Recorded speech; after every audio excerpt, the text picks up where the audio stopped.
Mizemar Shiyeh Ashile Yom HaShabbos Mizemar Shiyeh Shile Yom HaShabbos Mizemar Shiyeh Shile Yom HaShabbos Mizemar Shiyeh Shile Yom HaShabbos.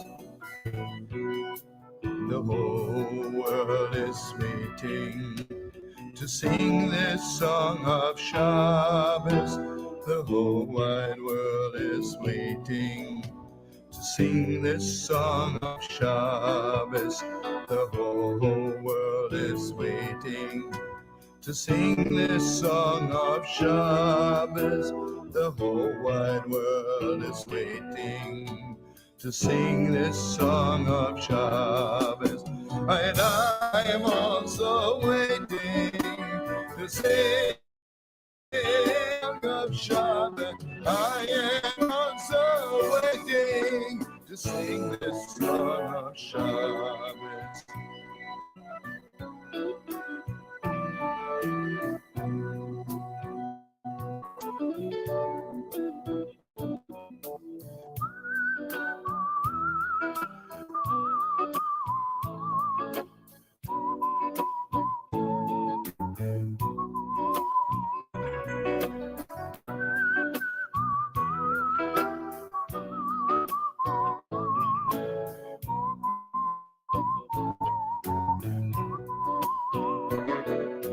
והוא ישמיענו ברחמיו שני לעיני כל החיים שני לעיני כל החיים יהיה יצלחם אלוהים הוא אלוהינו הוא אבינו Malkeinu Mashinu Hu Elokeinu Hu Avinu Malkeinu Mashinu Hu Yashmeinu Berachamav Sheini Sheini Zeyene Kolachai Sheini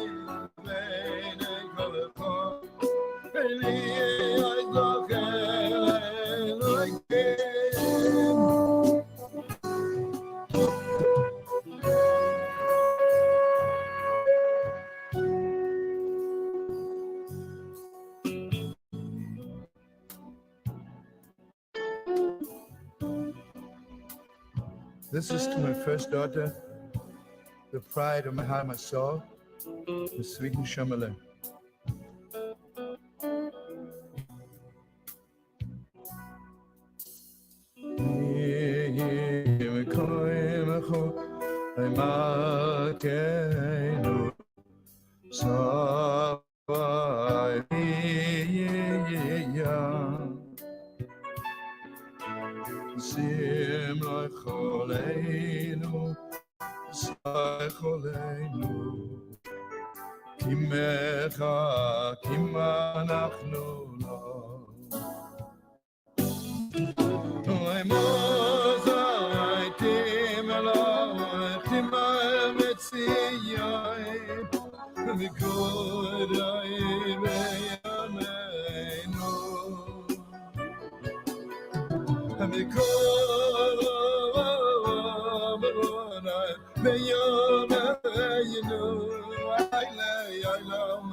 Ulene tzachne tzorochi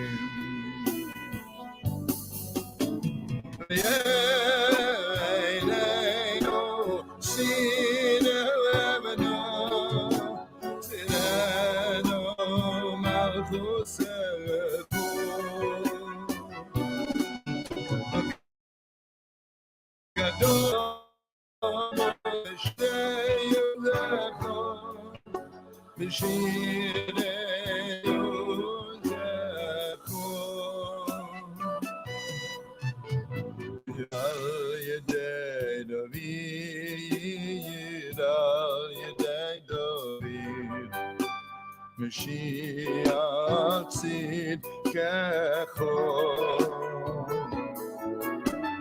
Al yedei David Al yedei David Mashiach tzidkecho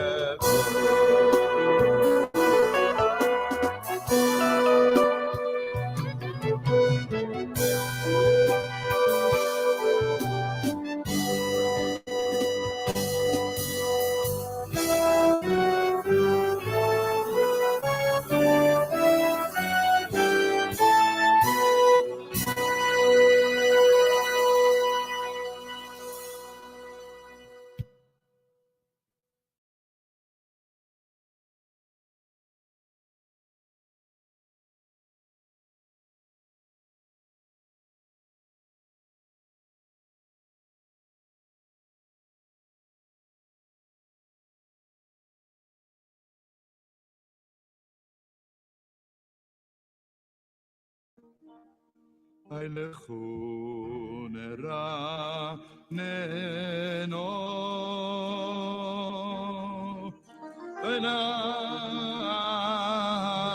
Hashem Noriyo Enetzun Yishenu Anekad mofonam Kasaido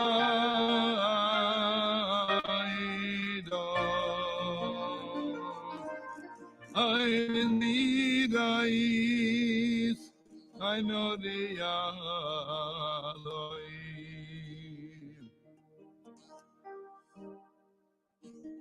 Hayaboim Shona Okot Bedai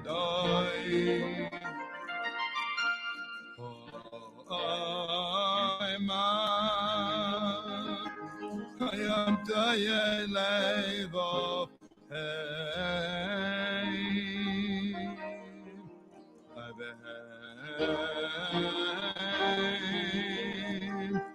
Hayla Yadodero Chai Yashem Haynezbati Ve'api Kim Yevava Yom El Menuchasi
שיר למעלות,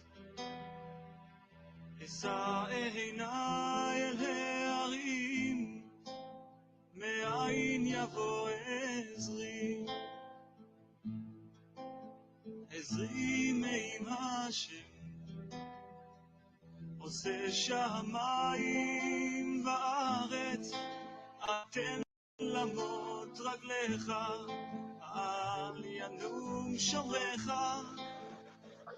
הנה לא ינום ולא ישן שומר ישראל, השם שומרך, השם צילך, על יד ימינך, יומם השם כיכר וירח בלילה, השם ישמורך מכל רע, ישמור את נפשך, השם ישמור צאתך ובואך, מעתה ועד עולם. שיר למעלות, אשא עיניי אל ההרים, מאין יבוא עזרי, עזרי מעם השם, עושה שמיים וארץ, אל ייתן למות רגליך, אל ינום שומרך, הנה לא ינום ולא ישן שומר ישראל, השם שומרך, השם צילך, על יד ימינך, יומם השמש לא יככה וירח. Okay, let's turn this down. השם ישמורך מכל רע. Shabbat Shalom and welcome to this week's World Alliance of Qara'im Torah study. This is Hakham Melech ben Yaakov of the World Alliance of Qara'im, and we're going to dig right into it. So here we go. Let's cut the music off. Goodbye, Yosef Karduner. I once saw him perform live at Machon Meir many years ago. That was very nice. I still remember that to this day. And we're going to share the screen a little bit differently. Share screen, window, Twitter, and there you have it. So let's make sure this is working. Just like that, just like that. Yeah, I think that's the way I usually do it. Okay, so we are in Shabbat Shalom, Rick and April Scurry. Shabbat Shalom family, Shabbat Shalom fam.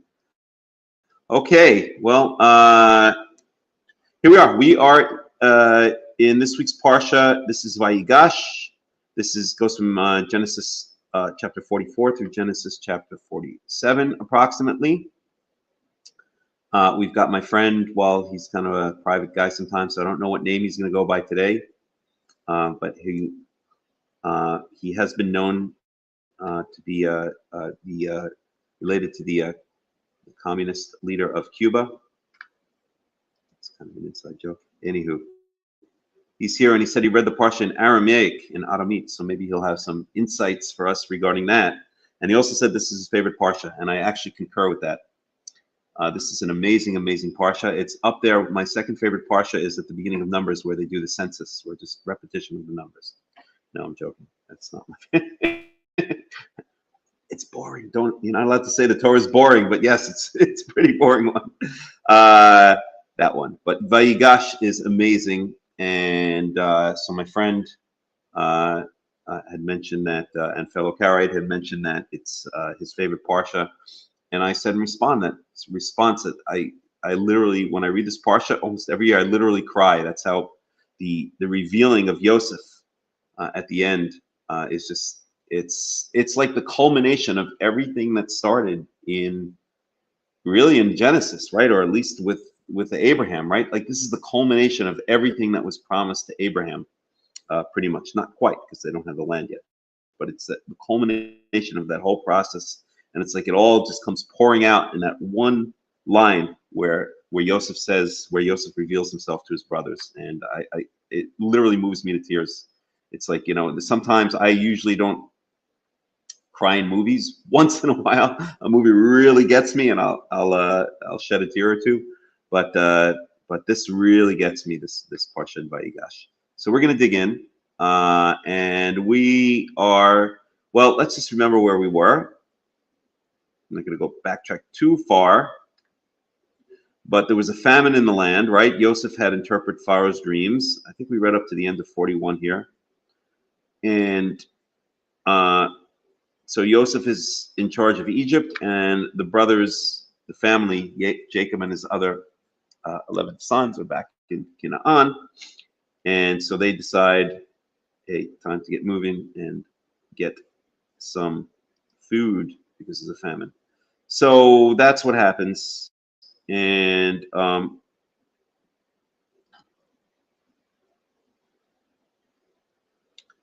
me get this out of the way here.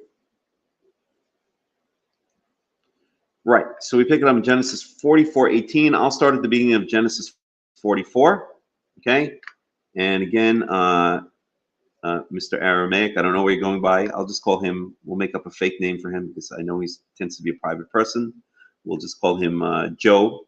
So Joe, if you want to add anything, any insights that you had from reading, he mentioned he was reading the Aramaic translation, Targum Onkelos, and if he has anything interesting to add, I'm sure he will. Okay, so here we are.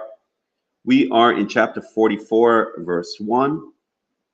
Just get a little water.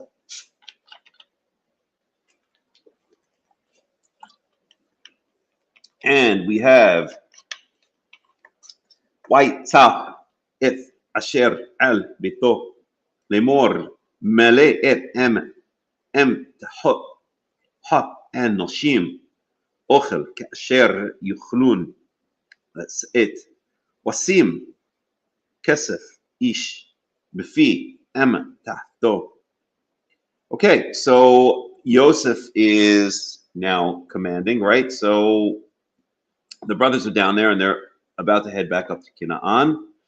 And so he commands the head of his household, fill their amtacha. Amtacha is usually translated as a backpack or sack, what we call in modern Hebrew a tik. I don't think this word appears very many times. Oh, it actually does. Well, only in the context of Genesis 44. In fact, this is interesting. It only appears, apparently, according to the concordance here, it only appears in Genesis 42 through 44.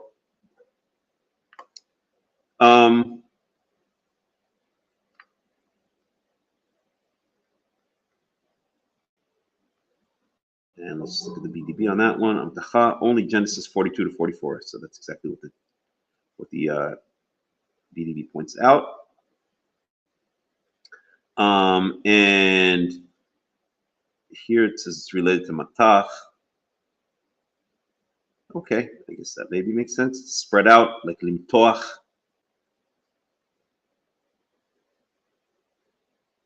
Which only appears once. In modern Hebrew, limtoach means to spread out, but in biblical Hebrew it appears only once, and that's in Isaiah chapter 40. So, okay, maybe so.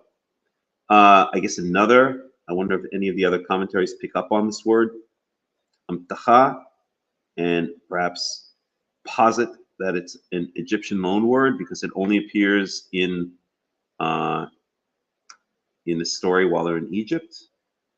Robert Alter is usually good on that one, and so it's Ibn Ezra. Let's check them both out. So this is Genesis 42.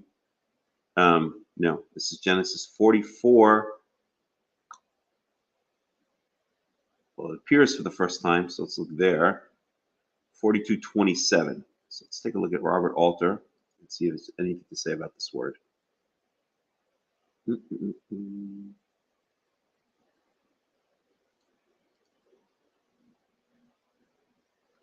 So we got to go to Genesis 42:27.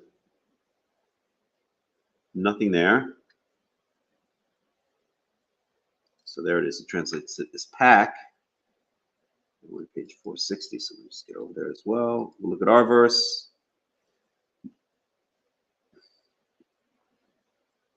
One second here. Let's blow this up. Okay, so we'll look at our verse, which is Genesis 44:1. And let's see if there's a note on that word. I doubt it, but what the heck? Check it out. Genesis 44:1. 44:1 and nothing. Okay, fine. So that's what we got for that word. So amtacha. And you'll even hear this word in modern Hebrew. It's rare. Most of the time, people say tik, but I have heard in Israel people say amtacha. Okay, so lemor malet amtachat ha'anashim. So fill up the sacks, the knapsacks of these people, okay, with food. Ochel kasher yuchlun seit, according to what each person can carry, according to what they can carry. Wasim kesef ish b'fi amtacho, and put silver, money, in the top and the mouth, literally, of each one's sack. Okay, fine. So we got it. Yosef wants to give his brothers money, but he's also setting a trap, as we know. Okay. Verse 2. Wa'et givi'i kesef tasim بفي امتحت قطون وعيت كسف شيفرو ويعس كدفار يوسف شير ديبر. And Gavi'i, so my how do you translate Gavia again in English? Oh God, I can't remember the word in English. Not jug. Yeah, how do you say that again? Cup, Chalet. What's the word I'm looking for? Chalice. That's the word I'm looking for. Thank you. Chalice. So my chalice, the chalice of silver, right? So this is apparently his special cup that he drank from. I have one of those. I have a special cup that I drink from, and then I make coffee in, and I have a special cup that I drink wine in. And yes, if anyone carted away to Canaan or to Egypt without letting me know, I'd be really, really pissed off. So I totally get Yosef on this one, but of course it's a setup. So you're going to put my special cup of silver, in the sack of the smallest one, the youngest one, and also the money that he brought down to buy the food. So literally the silver or the money of his purchasing, his purchase money, his milk money, basically, right? His lunch money.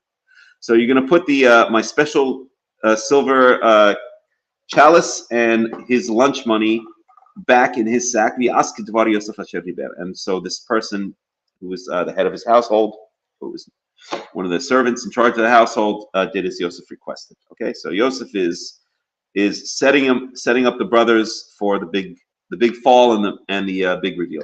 Let's just go to Ibn Ezra for 1 second and see if he's anything to say about Amtacha. So we go here to Tanakh. And as I've mentioned many times, Ibn Ezra is without a doubt one of my favorite commentators. The guy is amazing. He's like the anti-Rashi. Rashi is a complete idiot and a complete moron, and is, quite frankly, I think maybe he was like like psychotic or schizophrenic, because that's the way his commentary comes across. I mean, he's like not connected to reality. Zion's landscaping scenery. Shalom, Shabbat Shalom. Nice. Zion's landscaping scenery. But Ibn Ezra is just the opposite. Ibn Ezra, when he says something, people listen. What was that old commercial when Charles Schwab talks? People listen, or something like that. Okay, anyway, so Genesis 44:1, but actually we really should go, if we want to look at the word, 42:27. So let's do that. Let's check out Ibn Ezra in 42:27. 42, 42, 42, 42, and he has 27. Yiftach, Amtacha. Yiftach Echad means, okay, no, doesn't have anything there. We can try in 44:1.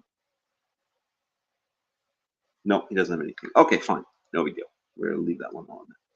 So, where were we? Verse 3. Haboker or wa ha'anashim shulhu hema wa hamorehim. So the morning came, and the people, meaning the brothers and their donkeys, were sent away. Shulchu were sent away, or were sent. Hema, ha'anashim, hema. So it's interesting here. Again, we have something that we wouldn't see in modern English or Romance languages, for that matter, right? Well, maybe you would actually. Anashim, shulchu, hema. A little bit weird, right? So it's a kind of a strange word order here. Okay, so we have here the aboker or. So first of all, in the morning, in the light of the morning, or it was light in the morning. Anashim shulchu, and so this is a very normal sentence. We have a subject, anashim shulchu, were sent away. Okay, this is the pu'al form. It's basically the past tense of the passive. So the people were sent away. Okay. And then afterwards we have hema. So this hema is they, and this is basically a pronoun which is modifying, or which is reiterating the word ha'anashim. Okay. So we have a pronoun and the actual noun in the same sentence, and they're separated by the verb. Very strange word order. And then we have a secondary subject, which is their donkeys, right? And that comes after the verb, just as the pronoun does. So it's a very strange word order. So if I read it literally, okay, haboker or, it was the morning and there was light. I'll translate it as such. And then it says the men were sent away, they and their donkeys. Okay, I guess it makes sense if you insert a comma, because it's like a clarification of the men were sent away. Okay, fine. But it is a bit of a strange word order. So at any rate, there we go. And the whole point of the fact that they were being sent away is, of course, that now he's going to send someone to chase after them. That's right. Okay, that's the one. When E.F. Hutton talks, everybody listens. Thank you. That's the one. It wasn't Charles Schwab. Nobody listens to Charles Schwab. Charles Schwab's an idiot, right? For God's sakes. It was E.F. Hutton talks, everybody listens. That's right. Thank you for bringing me back memories of my childhood. That's right. That's great. Okay, verse 4. Him yasu et ha'ir lo hirhikbo wa Yosef Omar la asher al bito kum redof ahare ha'anoshim wa hi tom wa marta alehim lama shilamtem ra'ah tahat tova. Okay, so here we go. Hem yatsu et ha'ir. So they exited from the city. Lo irhiku, and they didn't get very far. Yosef Amar Shara Beito, and then Yosef said to that same servant that he told to put the gavia, the chalice, and the money into Benjamin's sack, into the little one's sack. He sends the same guy to run after them. So what's interesting here is that this guy, right? Because they call him Asher al Beito, right? So basically, his house boy, the head of his house. I don't know, Yosef have a house boy. Wasn't like Clockwork Orange, I guess. All right. Anyway, Asher al Beito, but it's the same words here, right? The head of his household, right? His head servant, we can call it, right? So it's the same guy. So this guy knows what's up. He knows the deal, right? He knows that this is a plant. See, I always wondered, why didn't Yosef send someone else? So the guy going doesn't really know what the deal is, right? Doesn't know the secret. And then there's no chance of him revealing it. Not that he reveals it, but maybe that's part of this. Maybe that's part of the story, that this guy knows what the deal is. This Asher al Beito, this head servant of his household, knows what the deal is. So it kind of can almost like play it, as if he's like acting a part, But it's kind of interesting. You just revealed your. No, you don't only reveal your age. You reveal my age as well. Okay, so that's the real crime here. Because I knew it also, right? So I got the reference. So now you're revealing my age also. All right. Anyway, so Yosef Amar Asher Beito kum redof acharei anashim v'hisigtam v'ramata aleim lama shilamtem ra'ah tahat tova. So run after them and say to them, why did you pay back? Why did you pay back goodness with kindness with evil, or goodness with badness, literally, right? Why did you pay back kindness with evil? Ra'a tahat tova. So tahat means two things in the Tanakh. It can mean underneath, literally, physically underneath, like at the base of Mount Sinai. It's at B'tachtit Ahar, at the base or at the underneath of the mountain, and we see that meaning in many situations. But it can also mean in place of, right? So let's see. How would we relate the two? Ra'a tachat tova. So I guess, I don't know, how can you explain it? Place of, underneath. I don't know. It makes sense in my mind, but I can't think of a way to explain how the two meanings are related. But at any rate, tachat often means in the Torah, in place of. Okay, and that's the meaning we see here. All right, verse 5. Halo ze asher yishte Adoni bo wahu nahesh bo ha-re'otem asher asitem. So this is again Yosef feeding these words into the servant's mouth, telling him exactly what to say, right? Why did you pay back kindness with evil? Is this not that which my master drinks from, right? Isn't this chalice, the chalice, my master's special chalice that he drinks from? So, and he also divinates. He does divination from it. Okay, and we'll talk about this word in a second. Nachesh.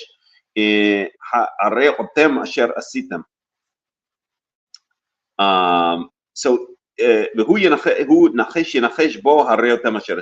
and he is able to divine in it the evil that you have done. In other words, he's able to look through looking in this chalice. The implication is he was able to see what you were going to do. right? Let's get a little commentary on that one. So this is 44.5. Chapter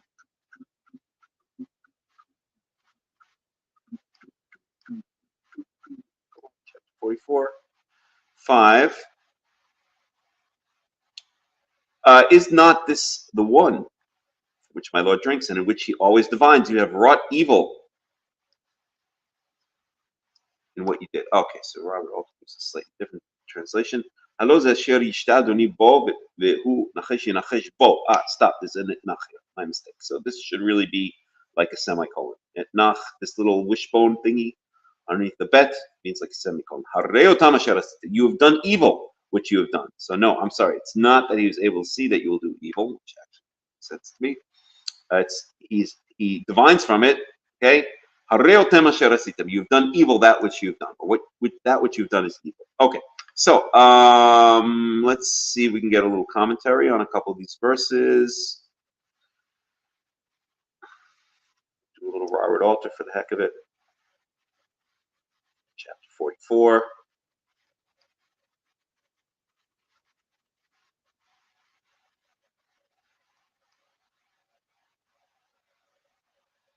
And he charged the one that was over his house. Okay, so put each man's silver in the mouth of his bag. So Robert Alter has to say here, this details a small puzzle because nothing is made of the discovery of silver when the major domo, major domo, got it. Okay, wow. Why does Robert Alter always have to use these words? So this is Alasher Beiti, major, meaning the head, right? Major, like the chief, and domo is would actually be it would come from the Latin domus, and I believe this would be the head of my house. Domi would be the genitive. I think this is the dative, if I'm not mistaken. I have to remember my Latin. I took 2 years of Latin in high school, but it's been a while, as April Ricky Scurry so well pointed out by making that E.F. Hutton reference. So, but I believe that, so basically it's saying head of the house, okay? I believe that this is the dative form, so the head for my house, or it might be the accusative form, major domo, my domus, domo, I think it's dative, domo, I think domum would be the accusative. Anyway, it means the head of my house, and Robert Alter, as usual, picks up these words that no one's ever heard of before, and because it's an academic, and that's part of what he has to sound like. He's got to play the part. All right, so at any rate, nothing is made of the discovery of silver. Okay, that's interesting. So we'll see that in a second, right? So what Robert Alter is saying is they don't make a big deal about the silver that was placed in there. They make a big deal about the cup, right? So this seeming discrepancy has led critics to write off the return of silver as a later addition, made to harmonize this episode with the one in chapter 42. So the biblical critics, the Wellhausen school people, they always do the same thing. Whenever it's the slightest thing, doesn't seem to be like fall exactly in line, then they always say it comes from two different sources. This is like their modus operandi. And we see exactly the same thing here. Of course, that's not the case, because I mean, all of these criticisms that these, that the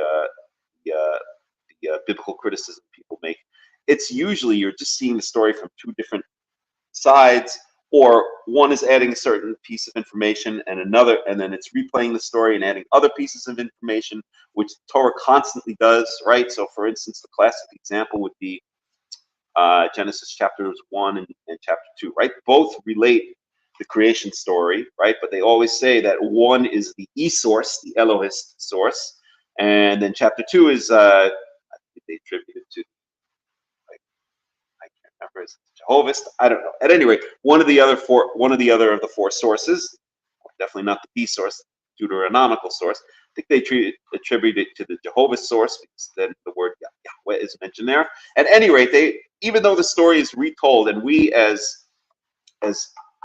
see, it's trying to overlay the Western mindset of preciseness and kind of logical linear thinking onto the Torah, and it doesn't work. Okay, The Torah can tell a story, and then it can tell the story again. And not all of the events that are told in one telling of the story will appear in the other telling of the story, and vice versa. Because that's the way the Torah works. The Torah, I always say it's like if you're watching a movie, okay, and it'll show a scene from one character's point of view, and then it'll show the same scene from another character's point of view. It doesn't mean that two different writers wrote that movie. It just meant that we're looking at the same story from different perspectives, and that's the way the Torah works. But unfortunately, when you get into these biblical criticism guys, they basically they're I think they're anti-Semitic. They're certainly anti, divine revelation of the Torah, right? So they're going to take any excuse they can to find discrepancies or seeming discrepancies and use that as a way to discredit the divine source or the divine source of Torah. I think that's what I want to say. Okay, so anywho, so that's what Robert Alter's pointing out, and we'll see this in a second, that when the major domo comes and checks Benjamin's sack, he doesn't make a big deal of the money, right? So also the money was put there, the silver. He makes a big deal of the chalice, but we'll talk about that in a second. Okay, but that is by no means a necessary conclusion. Joseph's scheme, after all, is to make the brothers feel they are trapped in a network of uncanny circumstances that they can neither control nor explain. A repetition of the device of returning the silver would nicely serve this purpose. The major domo, however, is exclusively focused on the retrieval of a particular silver object, the divining goblet, and so does not even deign to mention the weights of silver in the bags, as though their appearance there were a matter of course, whatever consternation it might cause the brothers. Meanwhile, as in dream logic, or perhaps one should say guilt logic, the brothers who once took silver when they sold Joseph down into Egypt seem helpless to return the silver to Egypt as much as they try. The returned silver, moreover, makes the purported stealing of the silver goblet look all the more heinous. Okay. And then verse 2, my goblet, the silver goblet, Robert Alter has to say there, the double formation highlights both the fact that the goblet is Joseph's special possession and that it is made of silver. Okay, fair enough. And that's verse 2. You can go look at it if you want. They and their donkeys. Again, the donkeys are tacked on to the end of the sentence, perhaps because the donkeys are carrying the packs. It's exactly what I was going to say, right? So that's the reason, okay? That's the whole reason, right? Why else would the donkeys be carrying the packs? Which will have to be set down on the ground and then reloaded, verses 11, 12, in one of which the goblet has been secreted. Okay, so the fact that the goblet is referred to, so it's verse 5, only by, oh, shoot.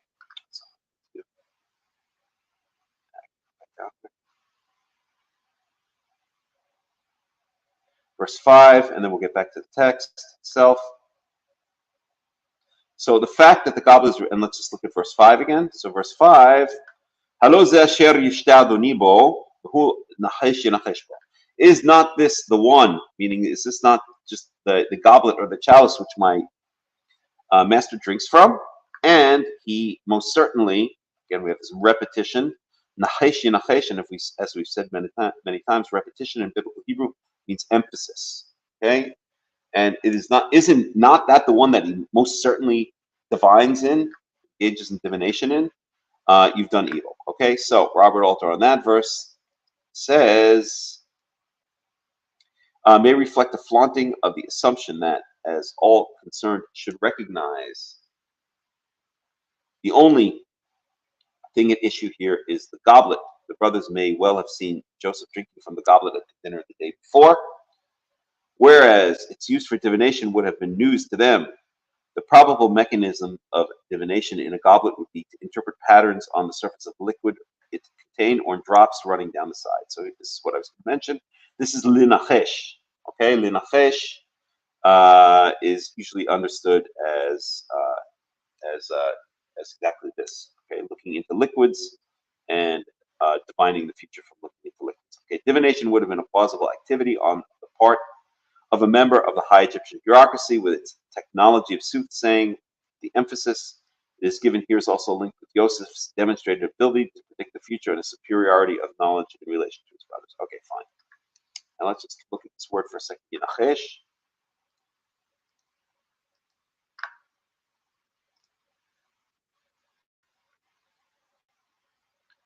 So to practice divination, observe signs.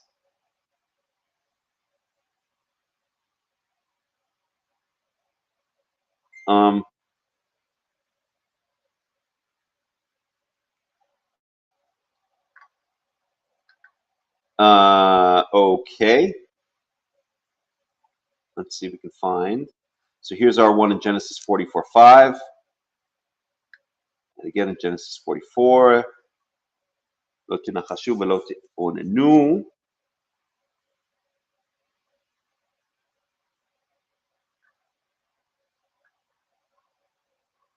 So Ksamim v'yinachashu, blah, blah, blah. Just trying to see if it only has to do with looking at liquids. Someone once mentioned to me that it does, but I'm not so sure about that. Let's look at Genesis 30:27 for a second and see what we have there. It might just mean divine, looking at things and divining and doing divination in the general sense. Yomer elav Lavan im na matzati chaim ba'einecha nichashti b'chil Yahweh. Oops, 1 second. Lavan said unto him, I pray that I found favor in thine eyes. Tarry, I've learned by experience that the Lord is blessed me for thy sake. Yomer elav Lavan im na matzati chaim ba'einecha nichashti v'yorecha. Okay, so he's saying, okay, so this is in the general sense. Okay, that's a weird translation into the English here. Let's look at the NIV for that one, 30:27. So 30:27. But Lavan said to him, if I found a favor in your eyes, okay, I've here, so the NIV does, I've learned by divination that the Lord has blessed me because of you. Okay, so the point that I'm trying to make here is, you guys are back?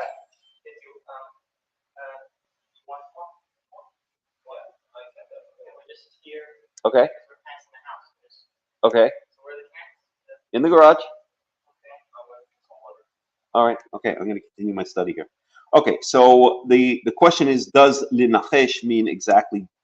So it means divination. Okay. But what does that mean? Right? Does it mean only looking at liquids and divining from the looking at liquids? Okay. Let's take a look at the Ibn Ezra and see if he has anything to say about that. So that's Genesis 44, chapter 5. Genesis 44, chapter 5. Let's look at Ibn Ezra 44:5. So he has something to say. V'hu nichesh yenachesh bo. Okay. Unised tchem bo leda'at im atem ganavim. Okay. He tested you with it to know if you are thieves. And then he points to Genesis 30:27. Okay.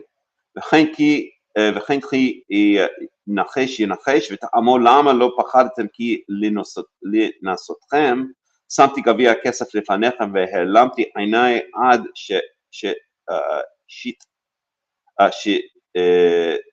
שתיקחהו. Okay, שתיקחוהו. Okay, so basically what he's saying here, I'll just English is easier. So he points to Genesis 30:27. That's the verse we looked at. This is also the explanation of know ye not that such as a man of I will divine. And that's verse 15 in this verse. Skip ahead here. Its meaning, why were you not afraid to steal my goblet? I placed the goblet before you to test you. I looked aside, you stole it. Blah, blah, blah. But we're not getting anything related to our question as to what exactly linachesh means. Some say that the cup had designs on it and that Joseph looked at the cup in the presence of his brothers and announced which of them was the oldest and which one was born next. I'm not sure exactly what the Ibn Ezra is trying to say there, but there is a little footnote. The point being, and whereby he divineth, and I will indeed divine, are to be taken literally. So the Ibn Ezra, unfortunately, is saying that, that's what I thought he might be saying. He's saying that that Joseph may have used, or he's saying that some say that Joseph looked at designs on the cup and was able to use divination to determine the age order of the brothers. Okay. At any rate, So it's not saying that Ibn Ezra believes that, although it kind of implies it. It's saying that he has heard other people say such a thing. Okay, at any rate, yeah, so I don't see any evidence that the word linachesh specifically means to look into the liquids of a cup. It might mean in general. And if we had more time, we could do a full study on this word linachesh. And I don't think I want to do that right now. So we're going to move on. Collapse this, collapse this. Okay, we're up to verse 6.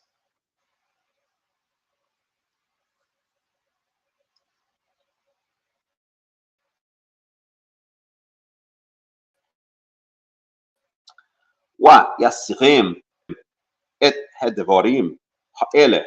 So he caught up to them. So now this the major domo, the head of the household, the houseboy, caught up to the brothers and said these things. And basically said exactly what Yosef told him to say. Verse 7.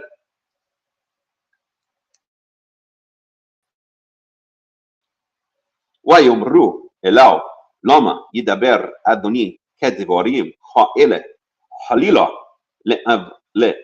לעבדיך מעשות כדבר הזה.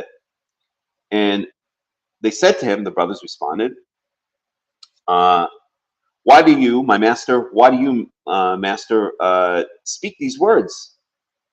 Halila la'avadecha me'asot kadavar hazeh. God forbid that your servants should do such a thing, right? The word halila is, we use it in modern Hebrew, and it's usually translated as God forbid, has halila, to translate God forbid, but we see here that it's used in the same context, even in biblical. Okay, verse 8. Hen kesef asher matzanu b'fi em ta'chotenu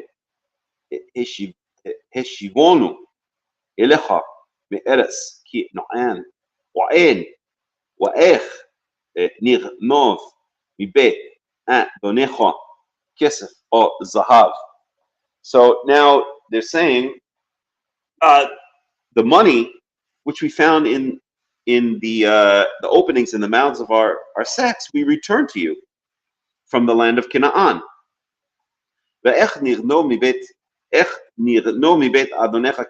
So how could we possibly, or how is it logical is the implication here, that we could steal silver or gold from your master, right? It doesn't make any sense. Listen, we saw that there was money last time that you put in our sacks, right? Remember, this the brother's second trip down, okay? And this time they're with Benjamin, okay? Last time they were not with Benjamin, right? Jacob didn't want to send Benjamin because he was afraid he was going to lose his youngest son and the only other son of his beloved wife Rachel, right? So, the brothers are making a logical argument, right? How is this even possible? Why would we possibly take silver? One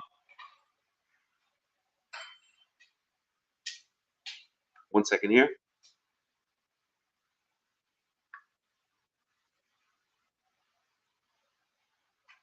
Right. So specifically, we're talking about as Robert Alter pointed out, we're not talking about the silver here. We're talking about the chalice, right? So the brothers are. So the complaint that the head of the household has is, why did you take the silver chalice, even though the silver was put in there? They're not concerned about that, and I think the reason is really because that's what happened last time, right? So I guess maybe they're already, kind of used to it, or the guy who's going there is not even pointing that out, right? Basically, it fades into the background of the much more important thing, which is the silver divining chalice of Joseph, right? So, but the brothers make a logical argument, and rightfully so. They say, I mean, this doesn't make any sense. You put the silver in our sacks last time, and we brought it back to you, right? If we're thieves, that proves that we're not thieves, and now you're accusing us of doing such a thing, of being thieves. Okay. Verse 8.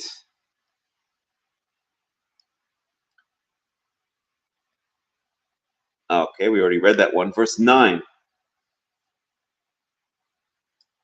Asher yimose to me'avadecha wa'met וגם אנחנו נהיה לאדוני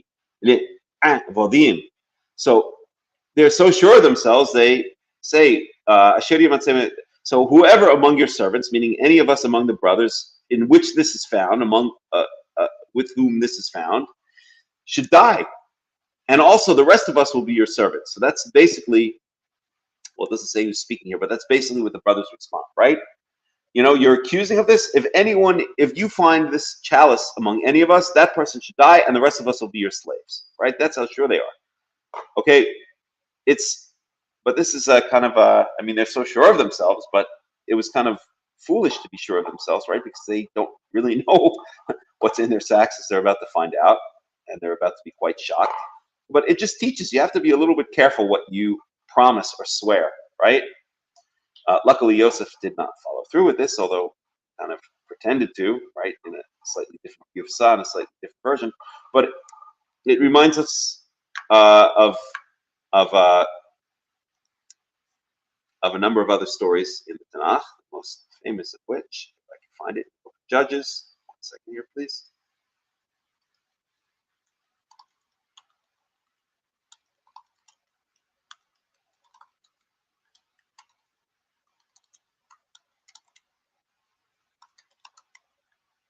Let's see where it is.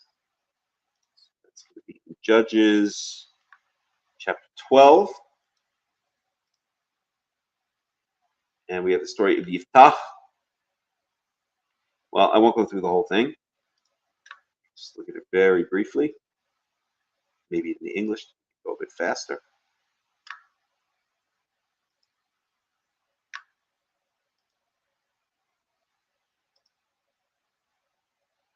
So in Judges 12,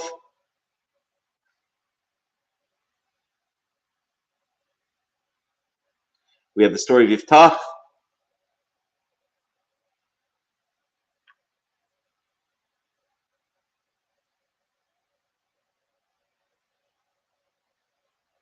Let me just find it here.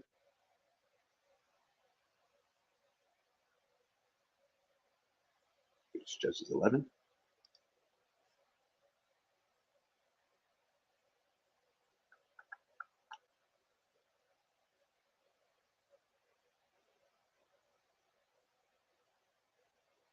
One second. So Yiftach went over to fight the Ammonites. Let's find his promise here. So the Spirit of the Lord, I'll just read it in English to make it go a bit more quickly. The Spirit of the Lord came on Yiftach. He crossed Gilad and Menashe, passed through Mitzpeh of Gilad, and from there he advanced against the Ammonites.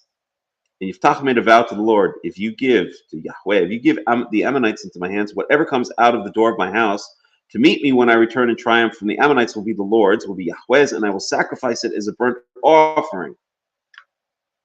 Then Yiftach went over to fight the Ammonites, and Yahweh gave them into his hands. He devastated 20 towns from Aroer to the vicinity of Minit, as far as Abel Keramim. Thus Israel subdued Ammon. When Yiftach returned to his house in Mitzpah, who should come out to meet him but his daughter, dancing to the sound of timbrels? She was an only child. Except for her, he had neither son nor daughter.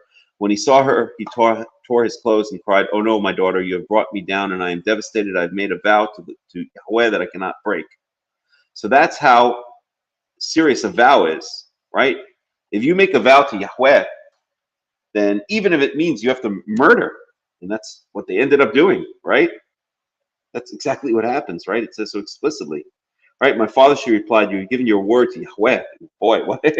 Talk about a sacrifice, right? I'm sure many commentators point out the similarity between this and Abraham and Isaac, right?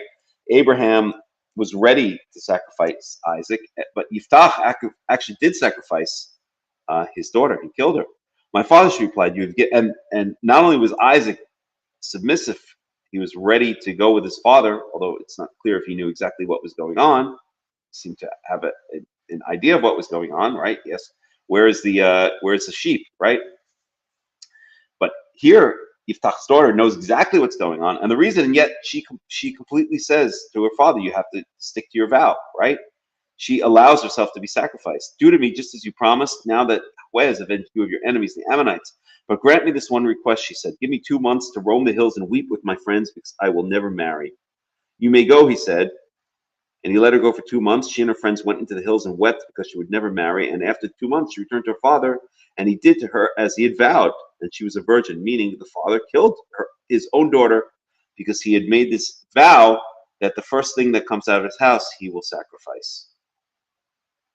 From this comes the Israelite tradition that each year the young women of Israel go out for 4 days to commemorate the daughter of Yiftach the Gileadite. I think we should restore this tradition instead of, let's say, Tu B'Shvat or something like that, which comes from the 1500s or the 1600s. Okay, so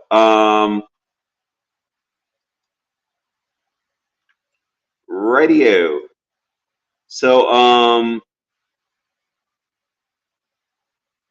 So this also reminds me of, I believe it's Numbers chapter 30, if I'm not mistaken. Again, I'll just do it in the English to go a bit quickly. So vows. So Moses said to the heads of the tribes of Israel, this is what Yahweh commands. When a man makes a vow to Yahweh or takes an oath to obligate himself by a pledge, he must not break his word, but must do everything he said. And then we have various laws regarding making vows. And then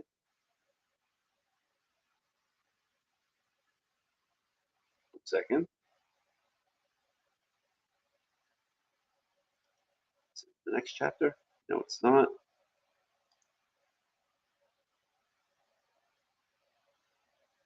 I'm looking for a particular verse.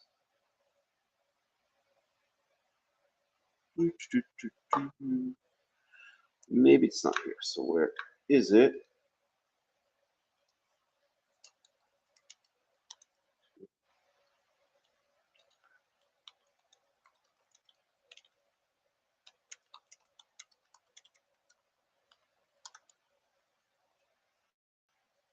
Okay. All right. My memory's playing games with me. I thought it was in Numbers somewhere, that same idea. I know it is, but I can't remember what it is. But let's go to Ecclesiastes 5:5.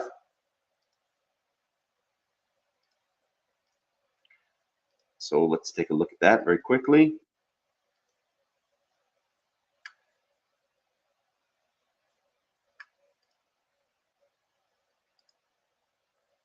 And we'll put this in Hebrew. Ecclesiastes is actually, I think, my favorite book in the Tanakh. I mean, they're all winners, but this one is great. So verse 4, Ecclesiastes chapter 5, verse 4. Kasher tidor neder Elohim, when you make a vow to God,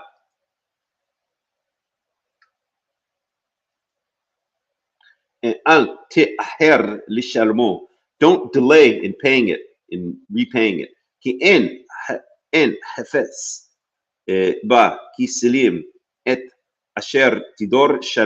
Because God has no love of idiots. Fools, I think they usually translate conceal as. Let's see how they do it here. In fools, okay, God has no desire for fools. He has no love of idiots, basically. Okay, he has no patience for idiots. He has no love or literally is in chafetz b'kisilim. He has no love of fools. We'll put it that way. Et asher tidor shalem, that which you vow, pay. And then verse 5, Ecclesiastes chapter 5, verse 5. Tov asher lo tidor me shetidor velo tishalem. Better that you do not vow than that you vow and you do not pay. So that's is taken to its logical extreme in Judges 11, where Yiftach vows that he will put to death the first, as a sacrifice, the first thing that comes out of his house. And even if it's another human being, and even if it's daughter, and even if it's the only daughter and his only child, he still does it. He actually commits murder to uphold murder, right? It's nothing less than that. He commits murder to uphold a vow. That's how seriously vows were taken in ancient Israel. You totally disagree that he killed his daughter? Please explain, Ricky, April Scurry. I would like to hear.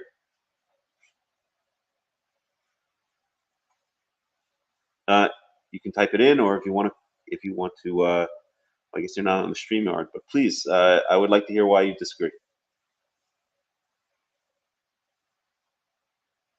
Okay, in the meantime, I'll go on.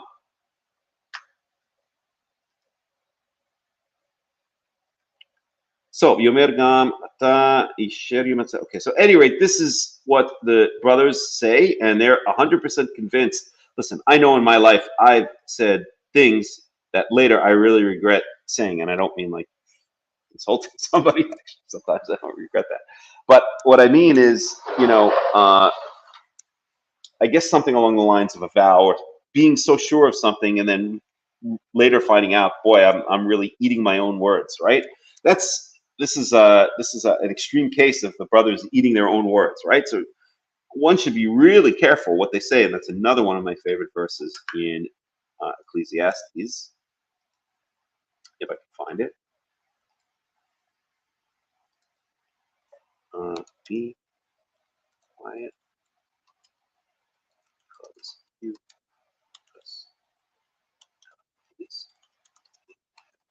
fix it up.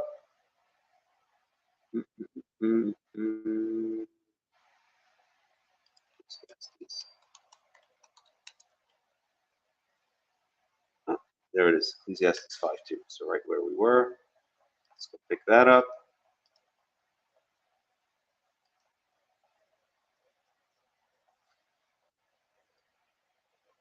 Ecclesiastes chapter 5.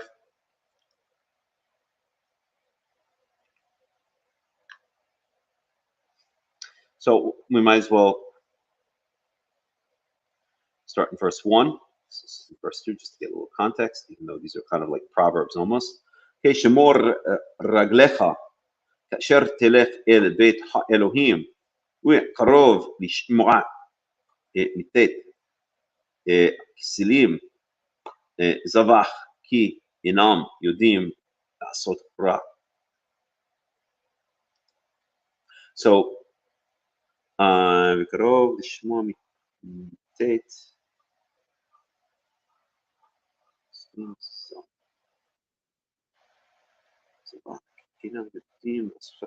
we'll just go right on to 2. It's a complicated concept I'm going to get into right now. Al ti bahel al picha walibcha al imaher lotzi davar lifneha Elohim ki Elohim bashamayim wa etta al haares al ken yu'ud divarecha mi atim. So do not run at the mouth. You rashly translated here. Do not just let, don't just speak without thinking. Okay? Don't let your mouth run. And let your heart not be fast to emit or to put out a word or to put out I'm translating it horribly. She put it on the official translations. But at any rate, the point is, don't speak rashly. Don't speak quickly, and don't let your heart just spurt out words before God. Because God is in heaven, and you are on the earth. Therefore, let your words be very few. Okay? You don't know anything, right? What do we know? We're on the earth. It's like we're at the bottom of the mountain looking up, right? God's up at the top looking down. He knows everything, and we know nothing, right? So don't be rash. Don't just spill out words without thinking, right? Let your words be few, because the more words that you say, the more you have to hang yourself with at the end of the day, right? I actually try to follow this in my own life. I think this is something I've become much better at over the years. And I actually tend, when we're young, or when I was young, I think I spoke a lot and listened a little, which is kind of ironic, and that goes along with thinking I knew a lot. So I had a lot to say, and therefore didn't have to listen to what other people had to say because I already knew it all, right? That's typical youth, right?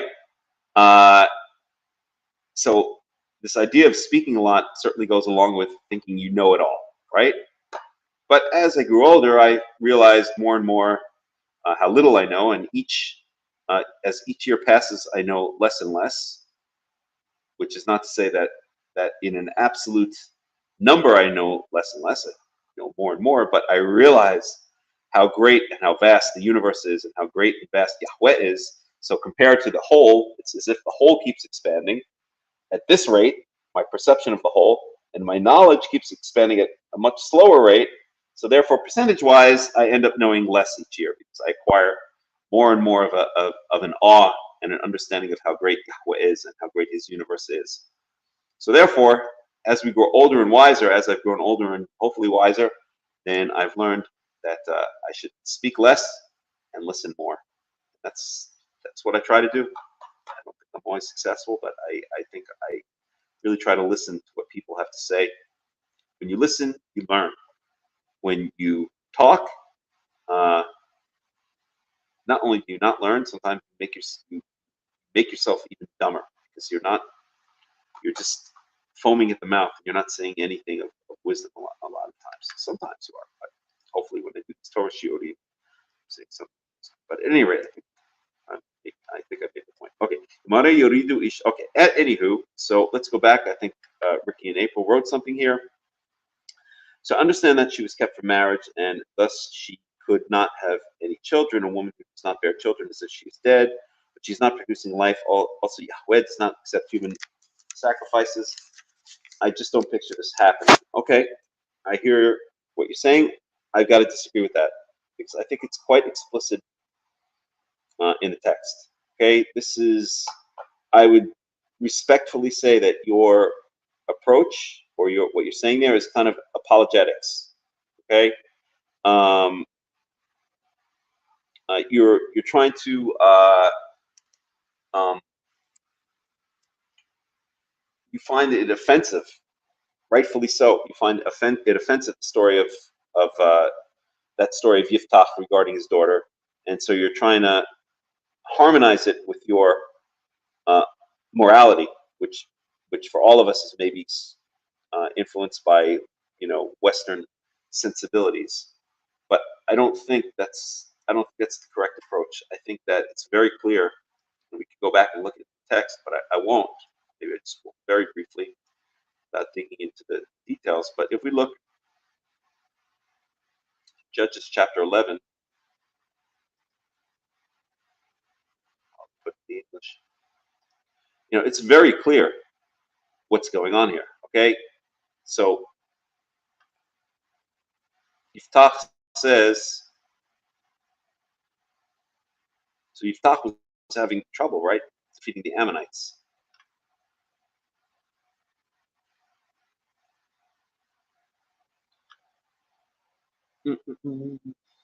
So here, verse 30, 11:30. Yiftach made a vow to the Lord, to Yahweh, if you give the Ammonites into my hands, whatever comes out of the house of my door to meet me and I return from the Ammonites will be the Lord's, and I will sacrifice it as a burnt offering. Okay, that's what he says. If we look at the Hebrew there, so this is Judges 11:31. Let's take a look at the Hebrew.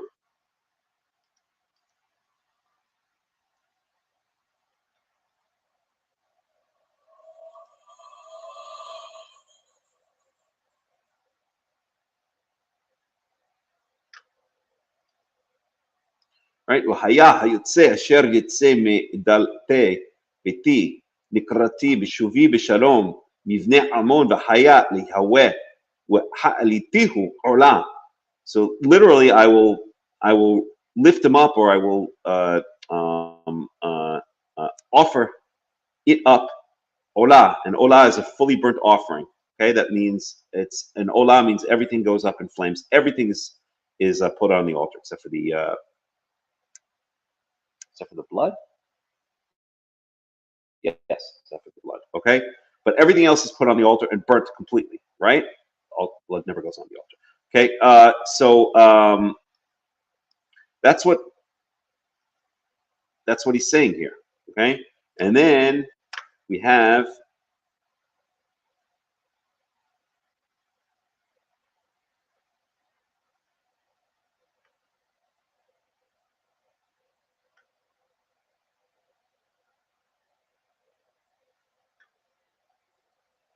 so after 2 months, she returned to her father, and he did to her as he had vowed. Okay, so what did he vow? He vowed to sacrifice her as a burnt offering.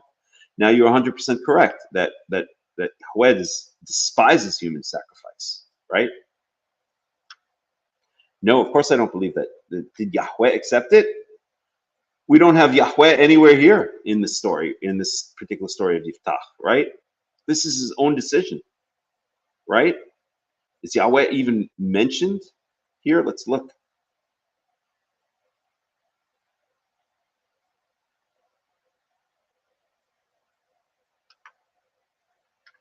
Well,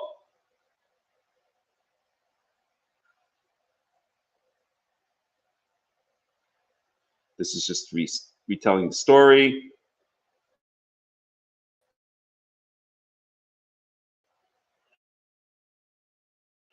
So the king of Ammon, the spirit of the Lord, came on Yiftach, okay.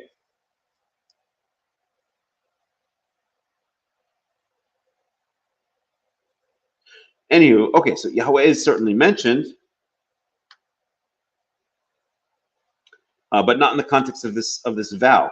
Okay, the point is that God doesn't ask Yiftach to make the vow, and he doesn't ask Yiftach to fulfill the vow. Okay, but this is Yiftach's decision. It's not coming from Yahweh. I mean, I guess you could say the fact that that Yiftach's daughter came out of the house, in a certain sense, comes from God, but God is not asking for the sacrifice. This is all Yiftach doing this on his own, pretty much, right? But the point is that making a vow was considered so important that even if it means something that is doing something that's horrible and abominable, that nonetheless Yiftach felt compelled to do it because that's the vow that he had made. And therefore we saw in Ecclesiastes 5:5, if you make a vow, pay it. And it's better not to make a vow than to make a vow and not pay it. Okay? The point that I'm trying to make is not that God in any way, shape, or form wants human sacrifices. For sure he doesn't. It's explicit in the Torah. The point that I'm trying to make is that Yiftach took his vow so seriously, or took the concept of making a vow so seriously, that even if it meant committing murder and carrying out human sacrifice, two things which Yahweh explicitly despises, right? Then nonetheless he felt compelled to do it. So he was kind of, his own mouth caused him to sin, right? That's why Ecclesiastes 5:2 says, keep your words to a minimum amount, right? The more you talk, then the more you can get yourself in trouble. And that's exactly what Yiftach did here. I don't in any way, shape, or form say that Yahweh wanted such a thing, or that the sacrifice was accepted. It never says anything like that. What happened is that Yiftach basically caught himself in a catch-22. He's damned if he doesn't, and he's damned if he does, right? If he doesn't, he's broken a vow. If he does, he commits human sacrifice and murder, right? And the fact that he chose murder and human sacrifice over breaking a vow just shows how sacred the idea of a vow is in ancient Israel, and shows specifically what we saw in Ecclesiastes 5:5, that really one should not make vows. Now, I could say that I've made vows in my life using the actual name of Yahweh, and I've broken them. Okay, this was when I was younger. There were certain things which I decided to make a vow about, and I broke them, I think maybe twice in my life. Okay, I chose to break the vow rather than even keep something which was much less than I vowed to kill anybody, but which started causing me great pain and suffering in my life. So I chose at that point to break the vow. Okay, I don't know, is God going to punish me? Has he punished me? Maybe so. or maybe he will. But that was a decision I made, okay? And therefore, I really don't make vows anymore. At least I make promises, but I don't make vows. I don't vow in the name of Yahweh. Or if I ever did, it would have to be something very, very, very extreme. Or if I ever did, it would have to be something that I know that I can keep. Or that if by keeping it, it wouldn't be something horrible. Like, okay, Yahweh, I mean, I don't know, if you do such and such for me, I will give $500 to charity or something like that. Okay, that's much less than killing the first thing that walks out of the house. But I think the point here is exactly what we saw in Ecclesiastes 5:5. That one really shouldn't be vowing at all, and really we should really keep our pie holes shut as much as possible because we know so little. We're on earth, and God is up in heaven, and it's just so common to just blab at the mouth and pontificate and think we know everything, and really we're down here. We know so little. So and by speaking too much and by vowing, Ecclesiastes 5:5, we could really get ourselves into trouble, and that's exactly what happened to Yiftach. That's exactly what happened to Yiftach. Okay, totally agree about keeping our piles shut. Cool. That's what happened to Yiftach. He was caught between a rock and a hard place. He really put himself into a catch-22. Either way, something had to give, right? The Scylla in the Charybdis. You either get, eaten by the Scylla, or run into the Charybdis, or is it run into the Scylla and eaten by the Charybdis? Whatever it is, right? Either way, you're sacrificing something. So, pun intended. So Yiftach, rather than break the vow, felt that the vow was so sacred that even if it caused him to do murder and human sacrifice, that was the lesser of the two evils. I know it sounds crazy, and I know it sounds crazy, but that's exactly what I'm trying to say. This is to our modern Western minds, it sounds insane, but the more you get into like ancient Israelite way of thinking, the more it kind of makes sense. Okay, I will in 1 second. I will redeem it in April. The more it makes sense, because there are certain things that are inviolable. Okay, we see other examples of things that really I gotta have to plug in a second, so I'm gonna just take a quick break. That really violate our sensibilities as modern Westerners, right? The classic example might be in Genesis, I believe it's 11, with the story of Sodom and Gomorrah, right? And the townspeople wanted to rape Lot's visitors, and Lot said, "Here, I will toss out my virgin daughter to you, but do this instead, but don't do this thing that you're planning with the visitors." Okay, so that really offends our modern sensibilities. You would rather that the townspeople rape your own virgin daughter rather than rape two visitors? What's more important to you, your daughter or the two visitors? But in ancient Israelite thinking, and I would actually venture to guess that in many modern non-Western societies, maybe even in Arab society, believe it or not, that would make perfect sense. I don't know if it would make perfect sense, but it would make sense. Okay, because when a visitor comes into your house, that visitor is sacred. He's coming under your roof. It even says, "Tachat korat gagi," I believe is the words that are used there. They're coming into the protection of the house. In addition, they were men, right? So so the townspeople raping them would be unnatural sexual activity, right? And at least in the case of the daughter, as horrible as it is, that's not an unnatural sexual activity, right? So it's a different mentality. And it's very hard sometimes to bridge between our modern Western mentality and this ancient Israelite mentality. And there are many examples. Polygamy would be another example, right? The age at which people got married, right? Even in modern non-Western society, sometimes girls are married and consummated at the age of 12, right? They're already engaged at the age of 3 or 4, and they're already taken into marriage and married, meaning their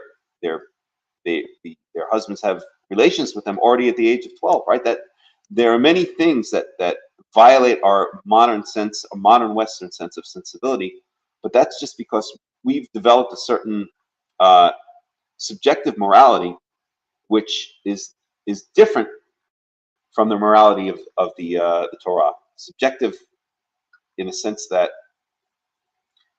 not in the sense that we mean that anything goes, but it's a different form of morality that has been implanted in our heads as having grown up in the Western world.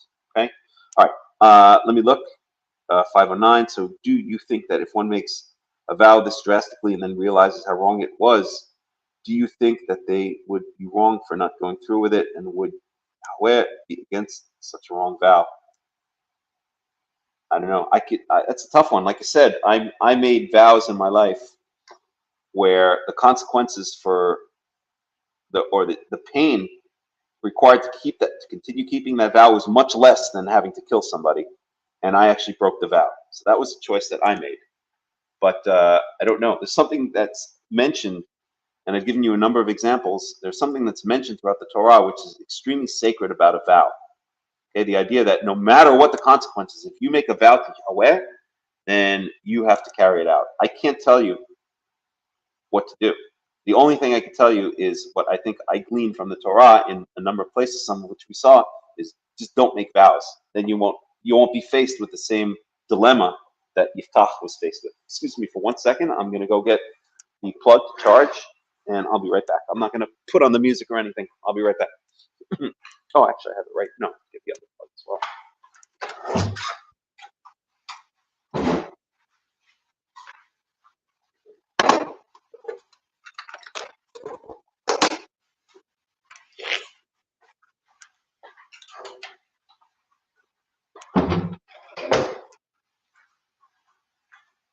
So that's really the lesson of the story of Yiftach. The lesson of the story of Yiftach is what we saw in Numbers 30 and what we saw in Ecclesiastes 5:5 is just don't make vows. That's really what the Torah is saying to us.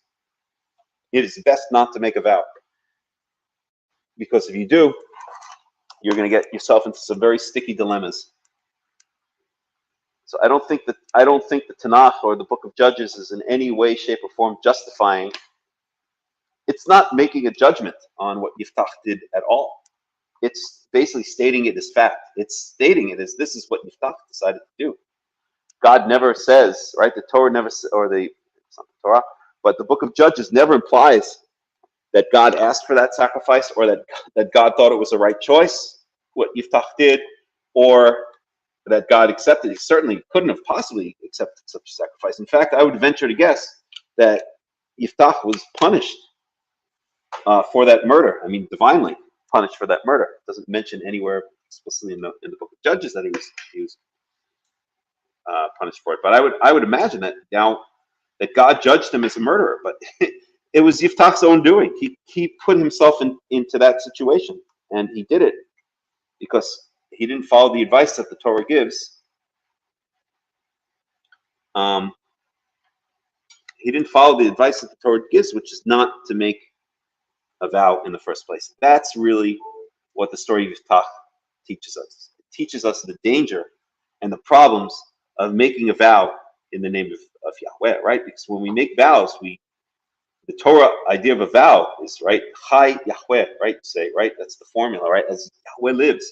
You're not just making a vow. We're not talking about a vow that's like, oh, I promise I'll meet you tomorrow at Starbucks at 2:30 or whatever, right?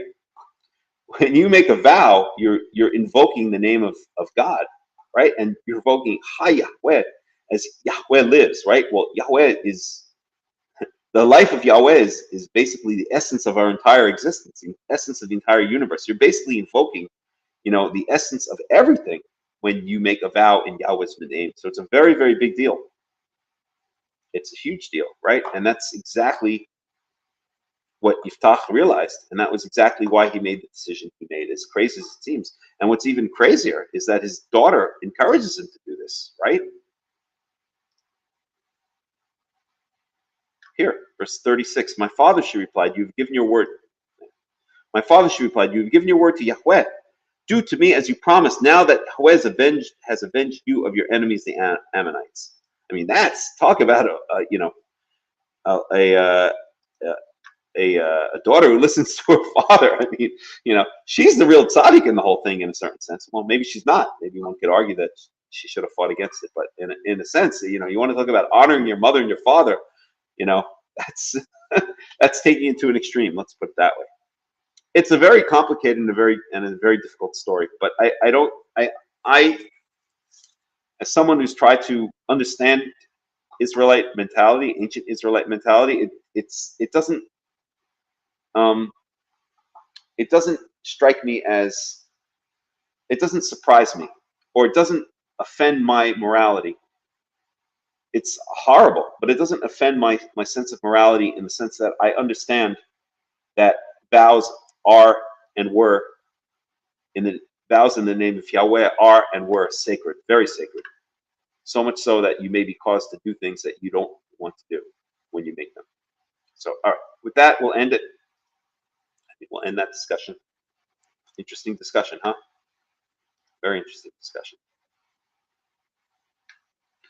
So, oops, where were we? And Ricky and April say, will say that I've learned more in my current walk with Yahweh than when I was in church. So I'm not saying that, saying I was right and you're wrong. I'm open to reasoning. Okay? So the moral of the Yiftach story, in summary, is it shows the danger of making vows in the name of Yahweh. Don't do it. Okay. So where were we?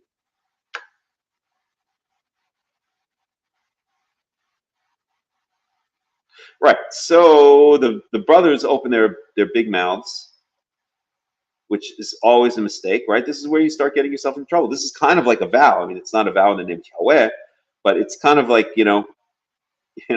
if they had said nothing, then they could have avoided all these problems. But they decided, they were so sure of something that they don't know anything about, right? That they made this bold statement. Okay, kill the person with whom you find the chalice, and the rest of us will be your slaves. Okay, well, it's all from God, right? This whole thing, we know, that's what Yosef says at the end, is coming from God. All of this is coming from God. So is this, right? The brothers have still not 100% learned their lessons. They're still saying dumb things, as we all do. All right, verse 10. Vayomer gam eta ki divrechem ken hu asher yimaseh to li aved wa atem tiu itayim.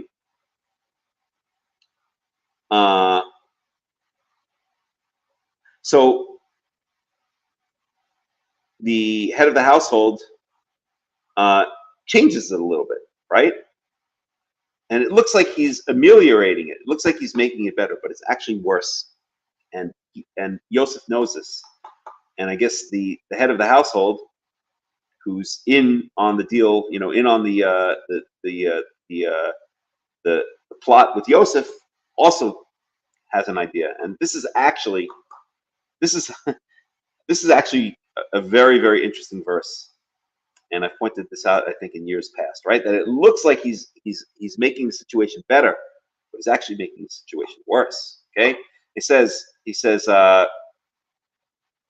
not exactly as your words, or also as your words. Gam ata kidivrechem ken hu asher yamatzeh. Basically, what he says, asher yamatzeh tu yeli eved. Says, no, I'm not going to kill the person who I find it with, and make the rest of you my slaves. I'll raise everything up a notch. The person I find it with is going to be the slave, and the rest of you go free. Now, why is this even worse, right? That means that the brothers, as we will see, are going to have to go back to Yaakov and tell Yaakov, their father, that the worst of his fears have come true, that Benjamin is not coming back home, right? Remember how reluctant Yaakov was to send Benjamin in the first place, because he said he was exactly worried that something was going to happen to him in Egypt, right? And now, instead of the brothers, if the brothers died, okay, that would have been better for them. At least they don't have to face their father. Okay, the worst choice, and the major domo, the head of the house, the Asher al Beito, the head of Yosef's house, knows this, right? Because he's in on the plot with Yosef. Okay, this is actually a worse punishment. They would rather die than have to face their father Yaakov and tell him that Benjamin is not coming back home. because he knows, they know that will kill him, because he says so, right? He says, if anything happens to Benjamin, then you will bring my hoary head down to the grave, right? That's his worst nightmare. He's already lost Joseph, and now he's going to lose Benjamin, right? So Joseph is really sticking it to them. He knows exactly how to get them. He is punishing them for all that they did. He's teaching them that last lesson before he reveals himself and turns everything around. Okay. I wonder if Robert Alter points out this. I'm sure he picks up on this thing. So let's see. Verse 10, 478. Verse 10.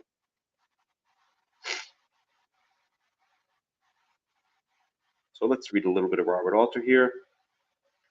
He of your servants with whom it be found shall die. That's verse 9. This pronouncement of a death sentence for stealing may be excessive in relation to the standards of ancient Near Eastern law.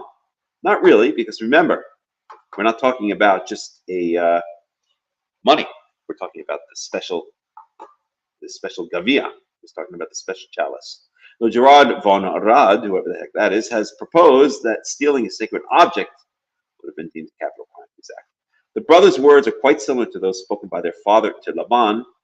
Laban, before he rummaged through the belongings of Jacob's wives in search of his missing household gods. Interesting, that's true.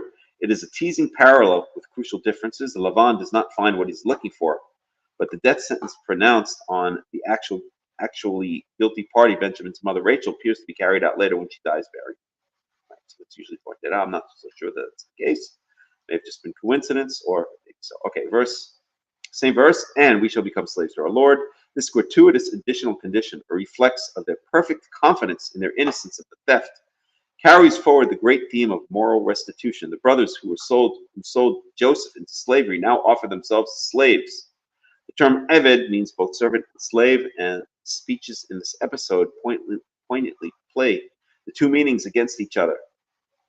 When the brothers refer to themselves as your servants, they're clearly using courtly language of self-abasement.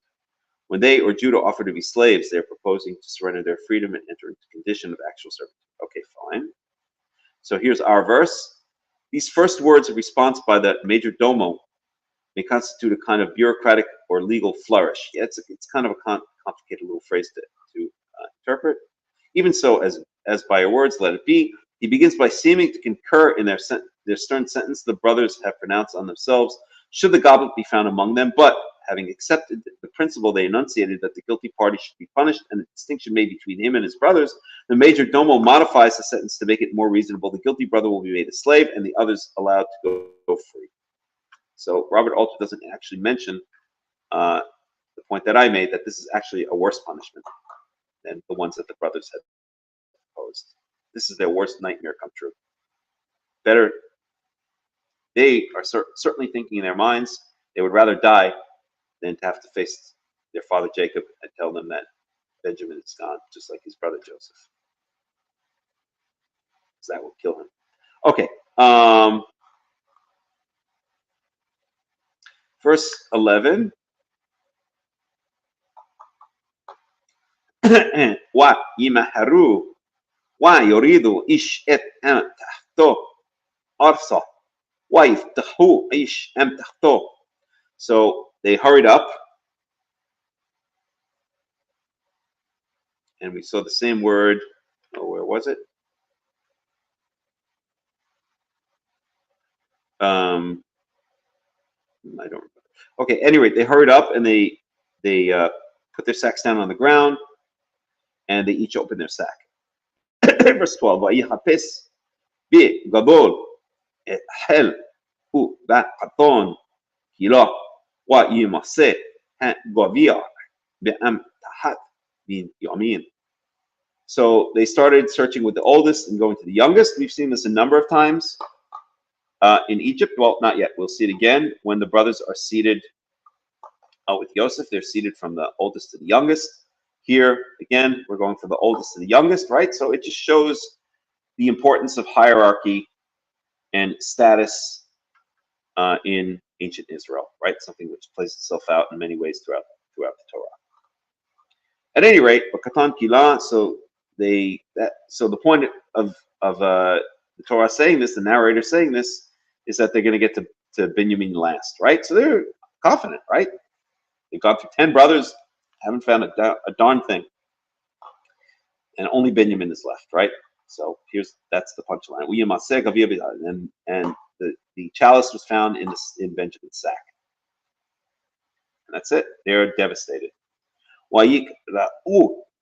Sinotam ويعمص إشعال حمره ويشوفوا حيره. So they rip their clothing. Ripping your clothing is what you do when somebody dies. This is not, we do this even, Jews will do this even to this day. If a close family member dies. Not Barbara Walters or Pope, whatever his name is, Benedict or Pele. But if a close family member dies, and to this day, Jews will rip their clothing, right? So this is a sign of deep mourning, right? And I think, again, it relates to this idea. They know that by doing this, the pain that it's going to cause them, they basically know they're going to kill, this is going to kill their father, because Yaakov said so, right? And all of these years, he's been carrying this horrible pain of losing Yosef.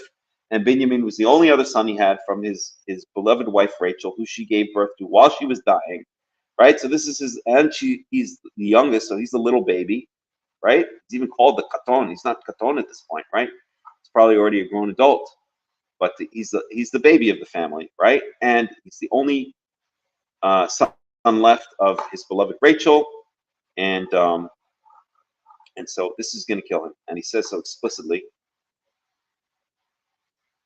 in last week's parsha. Just find it here.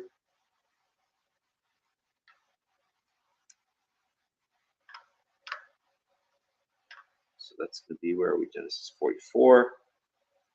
So go back to Genesis 42 or so.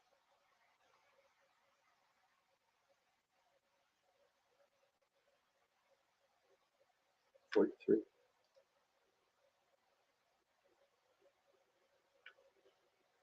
No, 42.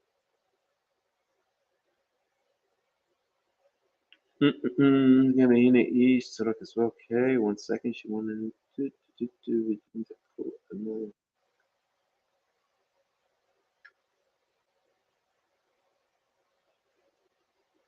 Here, verse 38. So this is Genesis 42:38. So they're telling him that Joseph is requesting that the youngest brother, Benjamin, comes down. Of course, why does Joseph want Benjamin to come down? Okay. Well, the main reason he wants Benjamin to come down is he wants to see his brother. This is only 100% brother. It's only brother from the same mother and the same father, right? That's probably the main reason he wants him to come down. But I think he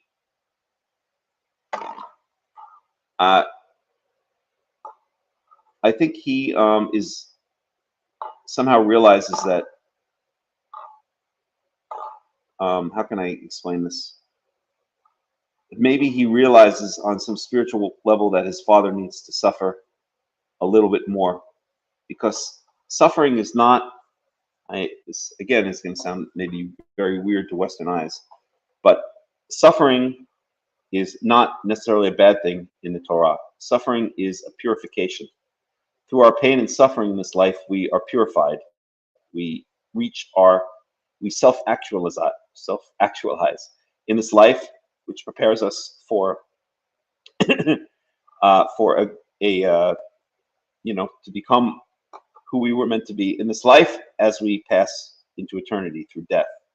So on some conscious, or more likely subconscious level, maybe Yosef understands that all of this pain that he's causing his father, because Yosef has done actions which cause his father a lot of pain, right? He could have notified his father back in Canaan. He was second in command of Egypt. He certainly could have sent a messenger back to Canaan. He knew where his father was, right?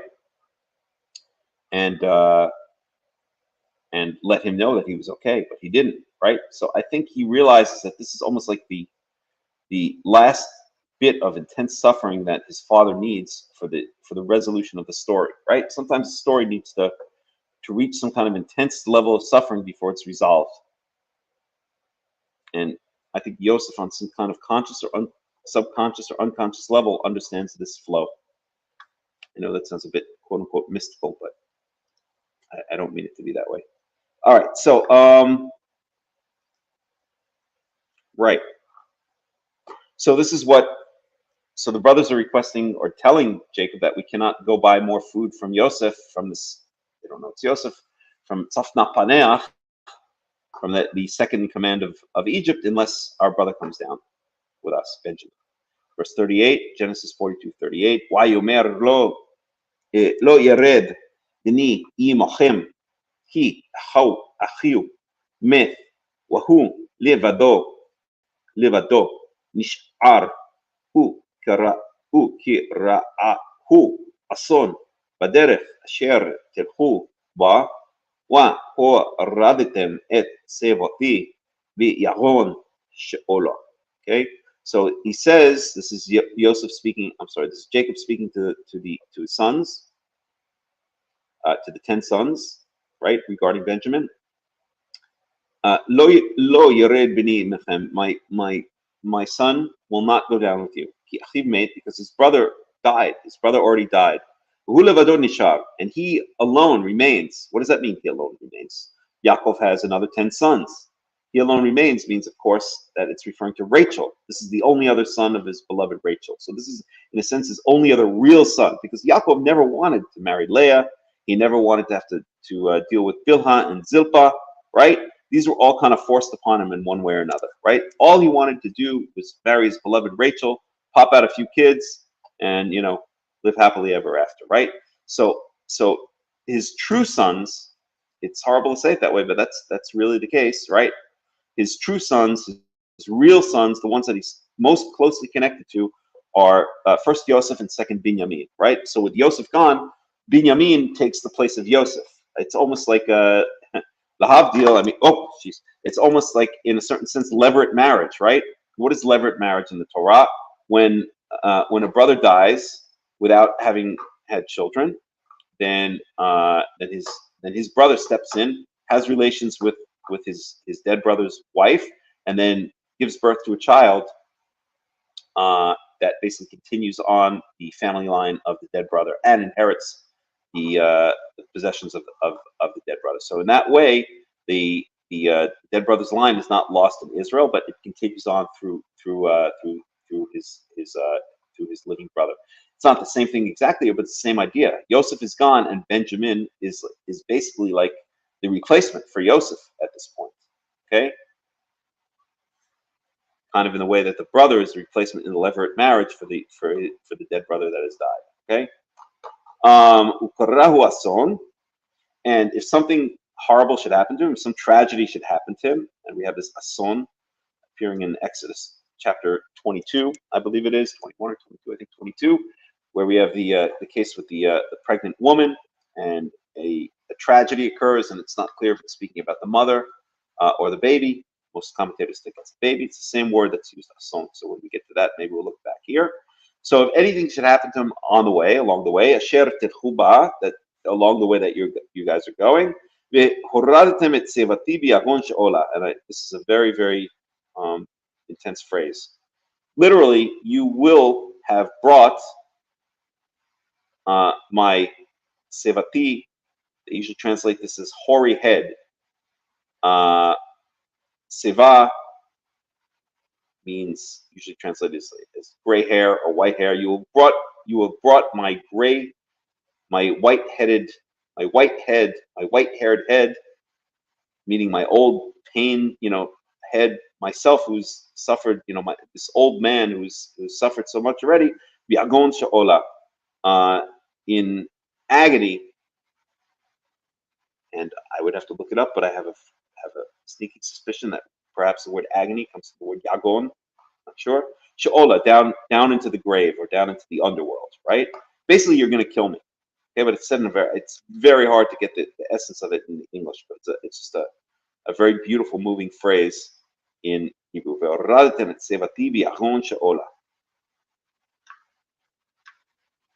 So those are the consequences. Getting back to our verse here, so that's basically, so we saw that Jacob is basically saying, if anything happens to Benjamin, that's going to kill me. That's the end of me. Okay, and that's exactly what Yosef, through his servant, is now telling the brothers. Now something's going to happen to Benjamin, and they would literally rather die than have to face their father and watch the consequences of telling him that Benjamin is gone, as well as Joseph. Okay, so any questions, any comments at this point? Anybody want to say anything? Anybody?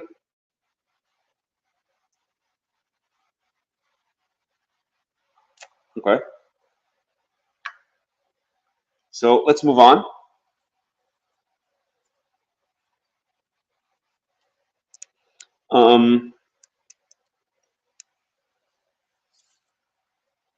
Radio. Where were we? Right, there we go. Verse 14.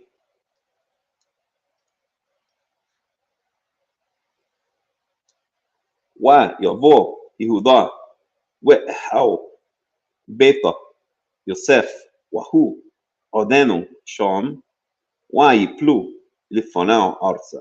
So Yehuda and his brothers came to the house of Yosef, and he was still there, meaning Yosef was still there, and they fell on their faces to the ground, right? So dream come true, right? Didn't Yosef dream this very thing? Okay, he dreamt that his mother and his father were going to bow down to him as well, but close enough, right? Here we have the 11 brothers are now bowing down to Yosef, just as he dreamt in his two dreams, right? One where the sun, the moon, and the stars, and 11 stars bowed down before him, and another one where the sheaves of grain bowed down before him. Okay, so that about 2 weeks ago. So ויבוא יהודה ואחיו ביתה יוסף והוא עודנו שם ויפלו לפניו ארצה. So that's Joseph's dream has come true. So that was an accurate dream. Not only is he able to interpret other dreams, right? The baker, the cupbearer, Pharaoh, he's able to interpret, even when he was 17 years old, he was able to interpret his own dreams, or able to understand the meaning of his own dreams. Not that those dreams were very hard to interpret. In fact, they were so easy to interpret that his brothers immediately understood the implications and were furious for it. Okay. Now, why does it mention Yehuda, right? It doesn't say the brothers came back. Okay, suddenly Yehuda's in charge. Where do we get Yehuda all of a sudden? Well, that's because, as we see here from this headline, Yehuda is going to flee for Benjamin, right? So it's interesting how the Torah works. Okay, we are not yet in. Even before the story, which Volky, can you close the bathroom door and run the water? Because it stinks. Okay, in there. Yeah, I know. It's the pipes. Okay, just do it. You know what? Run the water in the sink for like 3 minutes and close the bathroom door. Okay. All right. So that's kind of the opposite of the way things would usually work, right? So Yehuda is being pointed out even before Yehuda steps to the forefront. Okay. So verse 14. So they come back to the house of Yosef, and they prostrate themselves on the floor. Okay. Verse 15. ויאמר להם יוסף מה המעשה הזה אשר עשיתם הלא ידעתם כי ינחש איש אשר כמוני. And he says to them, and Yosef says to them, what is this thing? What is this incident, or this thing that you've done? הלא ידעתם כי ינחש איש אשר כמוני. Did you not know that a man like me can most certainly use divination, can most certainly divine? In other words, he's first of all, he's giving an excuse to the brothers, or he's giving an explanation to the brothers how he's even able to find them out. I mean, why did he send guy after him, right? Second of all, we know that this is that the chalice that was found in Benjamin's sack is the very chalice that he divines in. We saw that in verse 5.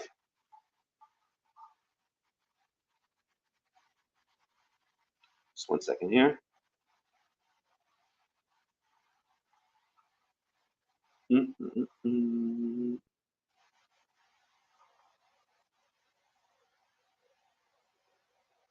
Right. So, I mean, what's the connection, right? I mean,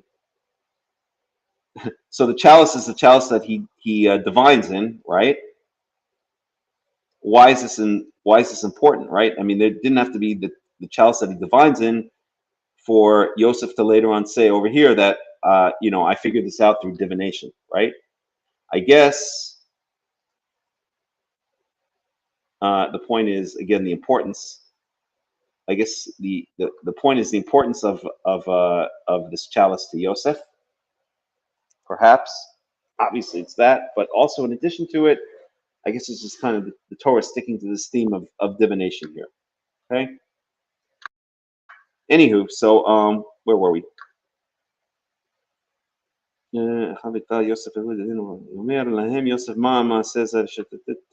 Right, don't you know that I divine through this? In other words, now what is Yosef doing? He's trying to make himself seem almost like superhuman, right? He's really playing with their minds. He's playing this adasof to the very end, right? He's making himself look as if he figured this out through divination. He didn't figure this out through divination. He was the one who planted. He was the one who planted the money and the gavia, the chalice, the goblet in Benjamin's sack to begin with, right? But he's really playing this up. So right now they're going to be even more scared of him because now it looks it's basically like a magic trick, right? Like if some magician says that you have $31 in your wallet, and then you pull out the wallet and you have $31 in there, right? You're gonna think that this guy has some kind of superhuman powers, right? And you're going to be even more scared of him and willing to listen to him. So that's what Yosef is doing here. He's really messing with them, right? He didn't figure it out through divination. He figured it out because he's the one who planted it there. But he's going to use this, but they don't know that. So now it's going to make Yosef look even more powerful in the eyes of the brothers, right? And more scared of him. And that's what he wants. He wants them terrified. Okay, he wants to really stick it in them this one last time, right? To really pay them back. And again, this revenge that he's putting upon them is all because in the end he's going to resolve it, right? It's all because in the end he's going to reveal to himself, to them, who he really is. And he somehow knows that he's got to get these last final punishments in there for this whole story to come full circle, and for them to get the proper punishment, because without the proper punishment, their sins cannot be resolved and they can't move forward. Right? There's a certain element here, and this is why this is such a heart wrenching or such an intense parsha, such an intense couple of chapters, and why my friend mentioned it's his favorite parsha, and why I mentioned that sometimes it's so intense that I even cry when I get to the end of this, right? Because we see all this build up, right? We see all this build up over many, many chapters. Okay. Hinachesh ish asher kamoni. Verse 15. Let's see if Robert Alter has anything to say about that one.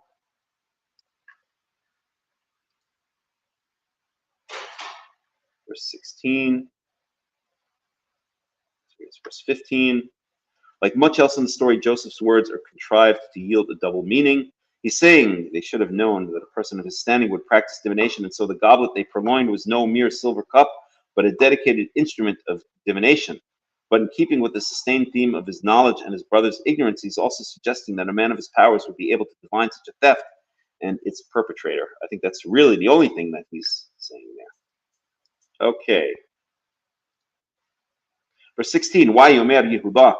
Ma nomar la'adoni, ma nidaber uma nitztabak, ha Elohim asa et awon, vodecha, hinenu, vodim la'adoni, gam anachnu, gam asher nimsa, govia biado. And so Yehuda says, what can we say to my master?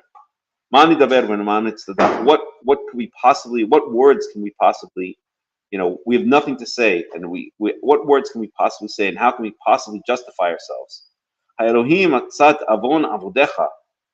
This is coming from God, is basically what he says. Literally, God has found the sins of your servants. What sins of his servants? What are they talking about? Well, it seems maybe they're talking about, the sin of taking the chalice and money. Let's forget about the money because it's already secondary. The sin of taking the chalice. But really what I think Yehuda means here is that he is thinking back all the way to what he and the brothers did to Joseph. And now God, he believes that this is now divine punishment for what they did way back when to Joseph. What bulk you look like you have something to say? You guys gonna hang out here now? I'm gonna go for at least another hour. All right. Doesn't bother me. What?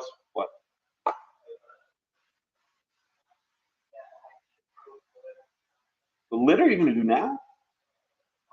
You could just do it tomorrow. I can't do it now. I'm in the middle of the study. Okay? Yes, they can hear you talking about kitty litter. All right, let me get back to the study. Okay, you don't have to do it tonight. You can do it tomorrow. Okay, Yavo Yehuda. Okay, so that's really what's being referred to here, right? The sins of the brothers. The brothers are now saying all that we did to Joseph back in the day, that we planned to kill him, and then we threw him in the pit to die, basically. Now that's all coming back to us, right? So the whole thing, again, this whole story is coming full circle. This is the denouement, to use a fancy word, right? This is the climax of the entire story, going back not just to Joseph, but in a certain sense going all the way back to Abraham, right? Because now the entire family is going to be resituated in Egypt, where they're going to remain for a couple of hundred years. Not clear exactly how long. I believe the 430 years that it's speaking about, or the 400 years that's being spoken about in Genesis 15, starts from the time of Abraham, from the time actually of when God says that. At any rate, that's another story. We spoke about that last year. Maybe we can get into again this year when we get to look at Exodus. But and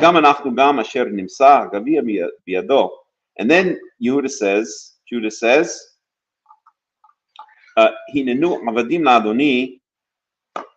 we are now slaves to my master, meaning to Joseph. So us and the person in whom the chalice, or in whose sack the chalice was found. So this is the third time the conditions are being changed, right? What did the brothers originally say? It doesn't say which brother spoke up, but it says the brothers originally said, if the chalice is found, whoever's sack the chalice is found in, we let him be put to death, and the rest of us will be your slaves.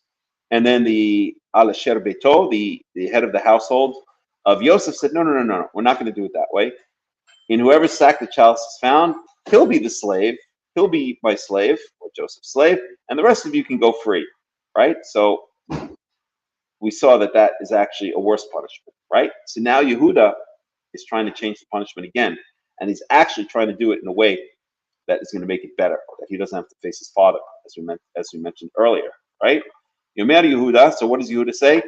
He's changing it. This is the third time that the conditions or the second time they're changing. This is the third set of conditions. Okay, we will all now be your slaves. The one in whose sack the chalice was found, and the rest of us as well. Right? So he's trying to save. Basically, what he's trying to do is, it looks like a worse punishment, but worse is better, and better is worse in this case, because this is now means that if they're stuck in Egypt, what? Yes. So what this basically means is that this is actually better for Yehuda. Yehuda is acting basically in his own, I don't know if I'd use the word self-interest, but he's acting in a way that's going to save him the pain of having the brothers have to go back up to their father Jacob in the land of Canaan and say that Benjamin is God. So keep this in mind throughout all of the changing of the punishments. That basically the brothers are the worst punishment for the brothers is for them to have to go back up to their father. They would rather die or be slaves and have to go back up to their father and tell them that their little brother Benjamin is gone. Okay? And of course, Yosef picks right up on this. Yomer Halila li na'asot zot. So Yosef is he's playing them like a fiddle. He knows exactly how to get them, and they have no idea what's going on, right? I can't remember what they call it, but in drama where the audience knows what's going on, or where some of the characters know what's going on and other characters don't, right? This is exactly what's going on here. Okay, the 11 brothers don't have the same knowledge that Yosef has, or that we reading the story from the outside have, right? So we see how Yosef is playing his brothers like a fiddle. Yomer halilali, the same word that we saw above, halila, right? God forbid that I should do such a thing.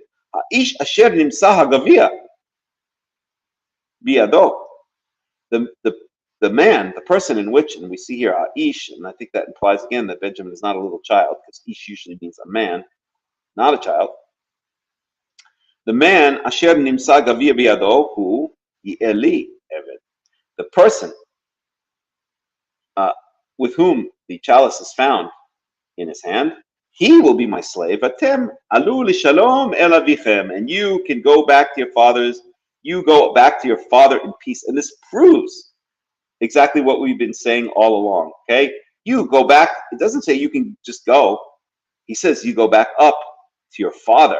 Right? That's the point. You go back up to your father, and you have to tell your father that your brother Benjamin is gone. Okay, lishalom, ironic, right? This is sarcasm. This is irony. You go back up in your peace to your fathers. You guys go back up peace with your fathers. Hey, isn't that what more can you want? I'm giving you guys a break.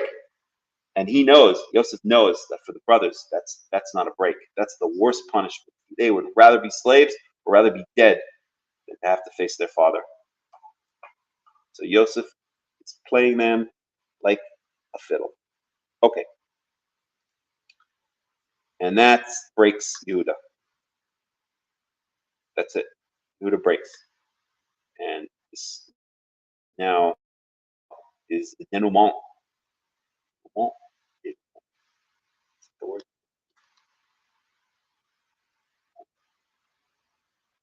Isn't right.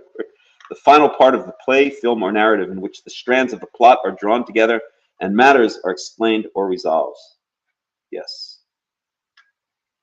What is the etymology? Denouement. French denouement from deneur, a knot. Deneur. I guess nur is related probably to the word knot. Okay? The unknotting of the story, the unraveling of the story. The unknotting of the story is better. Okay, so now here comes Yehuda's speech. This is going to be his big speech. He's really going to pour out his heart. And it's going to so Yehuda breaks. That's it. The end. Yehuda, there's no more BS here. There's no more bullshit, right? Yehuda can't take it anymore. Okay, this is all from the heart. That's why this speech is so powerful. You see, right, that this is basically, how can we explain it? This is Yehuda finally broken before God through the hands of Yosef, repenting. This is repentance. Yehuda, in utter pain, pouring out his heart for all the sins that he did and that the brothers did for Joseph so many years ago. And that's it. This is true repentance. This is teshuvah in the true sense of the word. This is where it happens, right here. Not just for Yehuda, because Yehuda is a spokesman, but for the brothers, for all of the brothers as well. And so once there's true repentance, then the punishment, or then the story can be resolved, right? Then there's no more need for punishment. This is basically what happens when we hit rock bottom, or we break before God and we just cry and pour out our hearts, and then God hears us and he says Nitzchoni banai, right? And I mean that almost ironically, right? You know where that comes from, then you'll understand what I'm saying. But in a certain sense, it's God saying, okay, finally my children have realized what I wanted them to realize all along. And that's exactly what happens here. And that's why it's so powerful. That's why it's such a powerful couple of verses. I mean, all of these chapters are powerful, but this is it. Okay. Vayigash Elau Yehuda. Vayomer. So Yehuda approaches him. Okay. That already takes guts to just approach him. Okay. He's the king. He's second to the king, right? We know what happens, that Esther is reluctant to approach Achashverosh without being invited to do so, because she knows that the punishment for that is death. Okay, and we can surmise that maybe it's the same thing here. You don't have the nerve to just approach a regent or an assistant regent in this case, without the proper protocol. But just as Esther chooses to do so because she just realizes it's something in her heart she has to do and take the chance. So Yehuda realizes he has no choice. Okay, he has to pour out his heart here. He has no choice, because the alternative of going back to his father without Benjamin is worse than anything that can happen to him here. Be Adoni. Well, before we go into it, let's see if we can get a little Robert Alter on a couple of these verses. So this is, let's see. God has found out your servant's crime. Yeah, exactly. The double meaning expresses a buried psychological dimension in Yehuda's plea to Joseph. On the surface, he's simply conceding guilt as his only recourse because one of his brothers has been caught with the evidence and he has no counter arguments to offer. But he speaks out of the consciousness of a real guilt incurred by him and his brothers more than 2 decades earlier. Compare the response at their first detention, 42:21, and thus expresses a real sense that God has at last exacted retribution for that act of fraternal betrayal. Exactly. That's exactly what we were saying, right? And Robert Alter puts it so eloquently. He, of course, cannot guess that the man whom he is addressing perfectly understands both references. Exactly. That's why it's so powerful, man. It's just so powerful. I mean, this shows that it's truth, because, I mean, we've all watched plenty of movies and seen plenty of plays, and they cannot move you the way this story can. There's just something about it which is so divine, which is so beyond, this dimensions of space and time, that it really almost brings you to tears. I actually have a tear or two welling up in my eyes. That's how powerful this is. And I don't like I don't like crocodile tears. I'm not into that kind of baloney. One should note, as unfortunately I've seen some Karaites into it. I will not mention any names. One should note that guilt is assumed by Judah in the first person plural and is not restricted to the one whose hand the goblet was found, right? Here we are, slaves to my Lord. Again, an unconscious principle of retribution asserts itself. The 10 who condemned Joseph to slavery offer themselves a slave to him together with Benjamin, okay, in whose hand the goblet was found. In fact, it was found in the mouth of his bag. But the reiterated image of the hand holding the goblet links up with all the previous, focusing on hands in the story, and stresses the idea of agency and responsibility. Focusing on hands in the story. Think about that one. You shall become my slave. This is, of course, the last turn of a screw in Joseph's testing of his brothers. Will they allow Rachel's other son to be enslaved, as they did with his elder son? Okay, that's already where we're up to. Maybe we should do a bit of Ibn Ezra. So 44:16. It's the doc.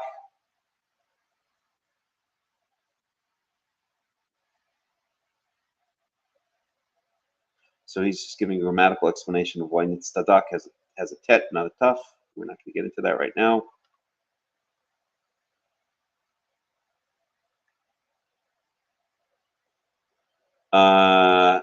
Derech Mashal, I'm not sure exactly what he's saying.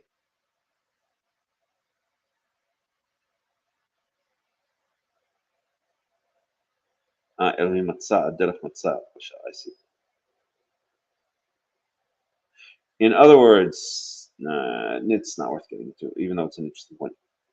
Pi avon avadecha kumo gadol avoni minso.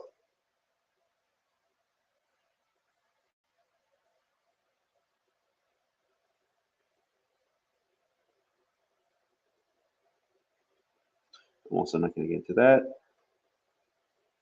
That's already past our where we're up to. Okay, so that's exactly where we're up to. So this is what Yehuda says, pouring out his heart. Bi Adoni idaber no avdecho davar be'ozne Adoni wa ali har epcho be'avdecho ki chamocha ki far'o Bi Adoni. So how can we translate this? This is like a supplicative. This is being very polite, and this is almost like na. Na is usually understood as they usually translated as please or kindly.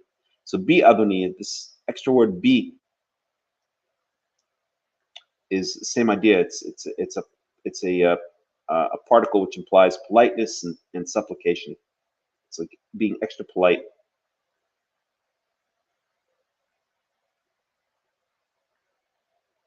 See, Robert also translates that one. Please.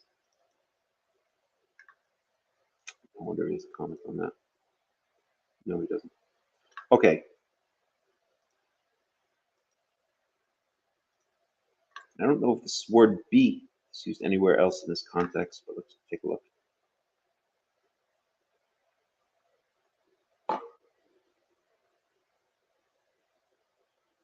Yeah, it is in different places. A lot of places. A lot of people don't be Adoni. Yeah, okay. Be Adoni. So I guess it always occurs be Adoni. In fact, every single instance here, we see this phrase be Adoni. Be Adoni. Be Adoni. Adonai. Be Adonai. Be Adonai. Always occurs with the word Adonai. BDB says a particle of entreaty, craving permission to address the superior, always followed by Adoni or Adonai, and always, except Joshua 7:8, at the beginning of the speech, I pray. Excuse me, not improbable from B, so that B Adoni will be literally a supplication, i.e., to my Lord.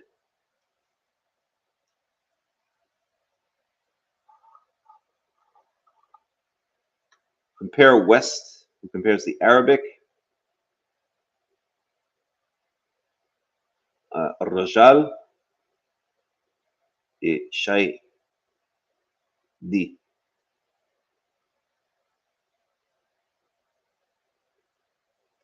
Rajal, Rahal, Rahul Shali, Shay Di. Okay. Pray to my Lord, a standing formula. Pray, excuse me, used exactly as bi Adoni. According to other contracted from ba'i, from ba'a to ask, and so literally a petition. Compare Aramaic ba'u. Okay. But ayin is not often elided in Hebrew, right? Ayin does not usually drop out, so that doesn't seem like a very good explanation.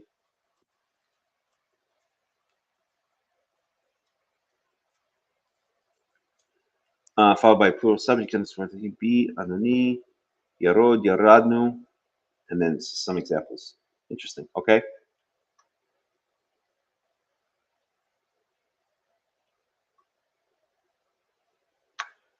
Okie dokie. So that's that.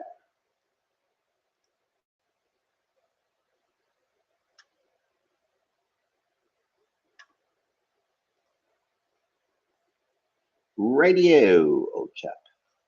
Okay, so some say radio, old chap. I don't need. Okay, so azni adoni ve'al yacharapcha ve'avdacha ki kamocha kiparo. Okay, so to continue on, so we got the bi adoni.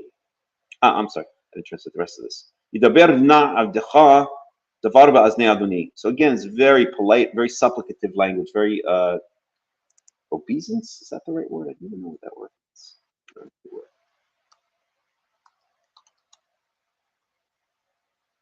Yes. gesture expressing deferential respect, such as a bow or curtsy, obeisance.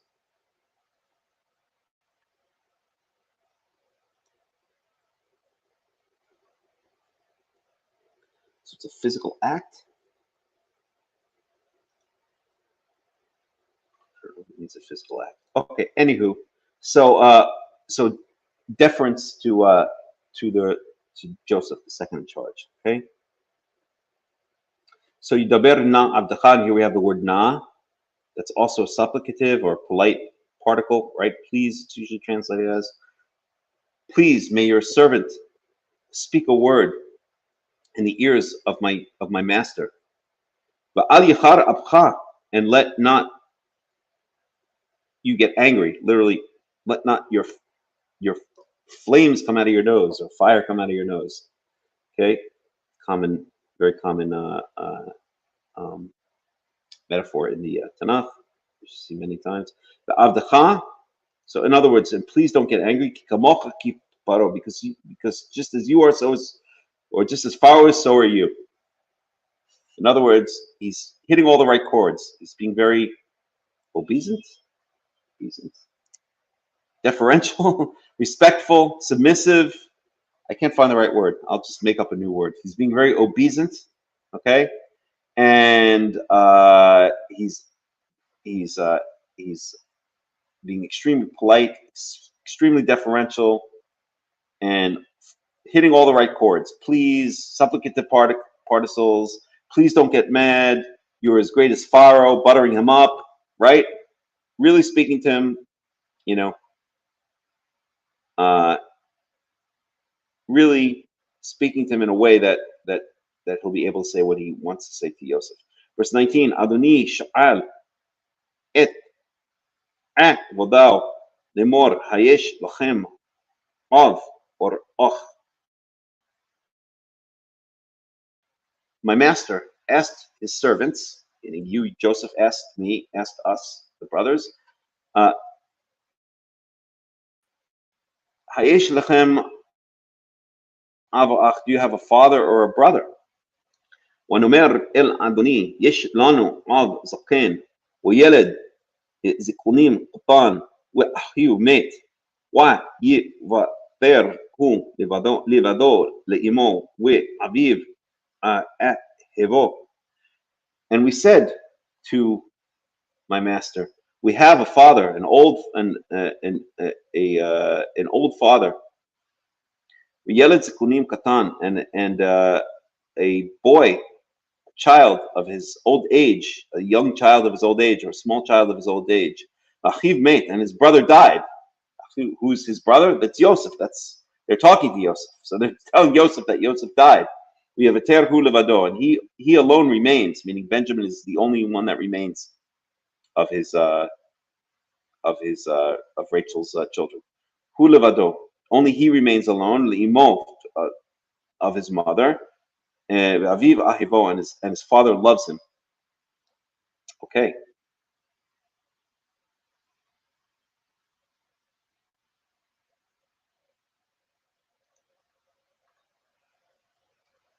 Verse 21. Watomer el vodecha horiduhu elai wa asima aini alau. And you said to your servants, bring him down to me, so that I may put my eye on him, I may cast my eyes upon him. Right? That's what Yosef told him. Don't come back unless you have your brother Benjamin with you. ונאמר אל אדוני לא יוכל הנער לעזוב את אביו ועזב את אביו ומת. And we said to my master, the young boy, it's interesting because before they called him an ish, now they're calling him a yeled, now they're calling him a na'ar. Na'ar was the same thing that Yosef was called, right? But it couldn't be, right? So this is now, let's figure this out. So Yosef was 17 when he was sold into slavery. It says that explicitly. Benjamin was already born at that time. We don't know how old Benjamin was, but let's even say he was 1 year old at the time. Okay. Then Yosef was in jail for 13 years, and then then he was brought out of jail, and there were 7 years, 7 good years. So the brothers aren't coming down then. So it's 20 years plus however much time afterwards, another at least, right? I don't know, let's even say it's immediately. So that would mean that Benjamin at this point is at least 20 years old. 20 years at least, unless I'm forgetting other things that happened in between. Let's see, 13 years in the whole. 7 good years after Yosef predicted it. It says Yosef was 30 when he was brought out of the hole. And then there were 7 good years. So this family definitely didn't have to come down then. And then however many bad years whenever they started coming down, right? So Benjamin is at least 20 and probably more than that, right? Because Benjamin wasn't just born when Yosef was sent away. But yet he's still being called a Na'ar and a Yeled. Na'ar means a youth. It's the same word that Yosef was called when he was 17. And a youth, a Yeled, is a child, right? So I think that it's not meant literally, okay? Okay, you could say that Yeled and Na'ar may apply in the Torah up until the age of 20. That's the age first of all, in which the Levites start service, from 20 until 50, when people are called into the army, where the Torah says explicitly that's the age where before which we do not know the difference between right and wrong. So in America it's 18, in the Torah it's 20. Okay, if you're in America 17 and a half years old, or if you're 17 years old in 360 days, then you're a child, and if you're 3 days later, you're an adult. That's how it works in America. Why? I don't know, but that's the way it works. And here, and in the Torah, the cutoff point seems to be 20. Okay, so this is meant just to emphasize, I guess, to show, to emphasize what Benjamin is in the eyes of his father. He's a little baby, right? He's the baby of the family. Or it's saying that this is what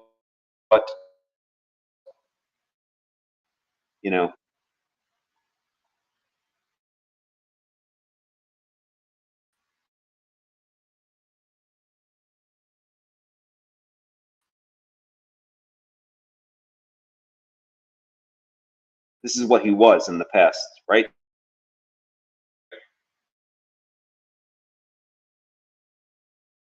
I think it really is trying to emphasize the fact that Benjamin is like the little baby of the family, right? So, but it's interesting, before he was called name, and here the Yeled, which means Na'ar, being the words Yeled and Na'ar, child and youth, used to emphasize the fact that, the little always like the child. Okay. Verse 22.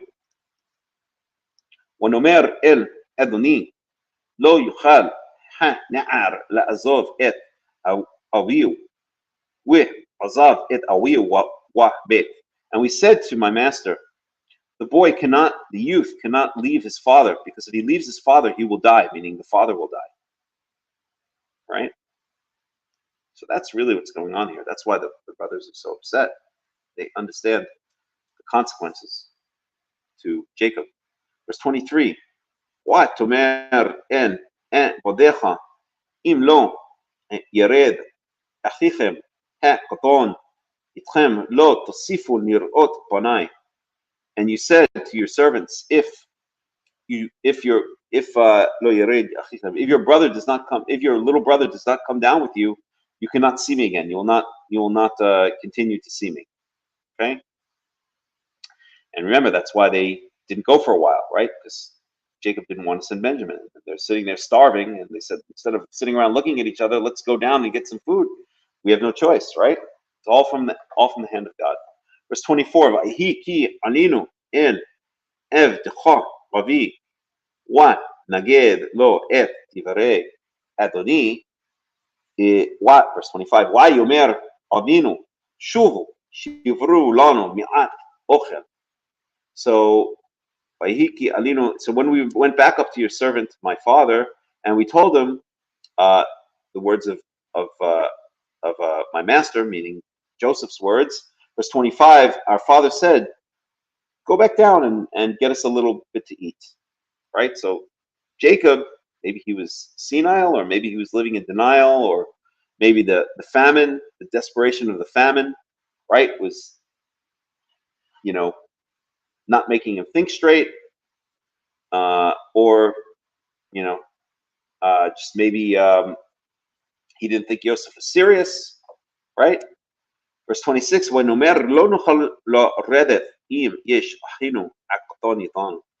and so we said to him, this is now Judah again speaking, we cannot go down if unless we have our little brother with us. We yoradnu ki lo nuchal lirot bnei ha'ish wa achinu hakaton inenu itanu.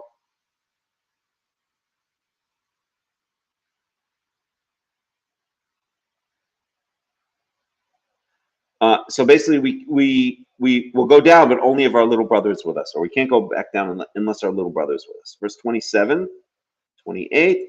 وَيُمَرْ عَبْدَخَانْ أَبِي إِلَيْنُ أَتَمْ يَدْعَتَمْ كِي شْنَيْمْ يَلْدَى لِي إِشْتِي.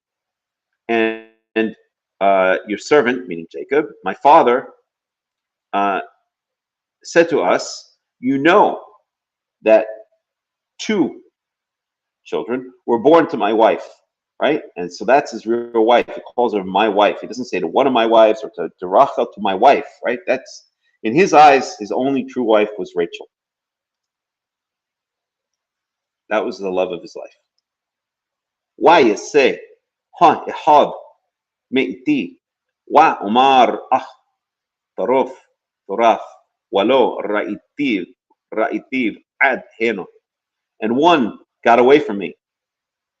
And I said, certainly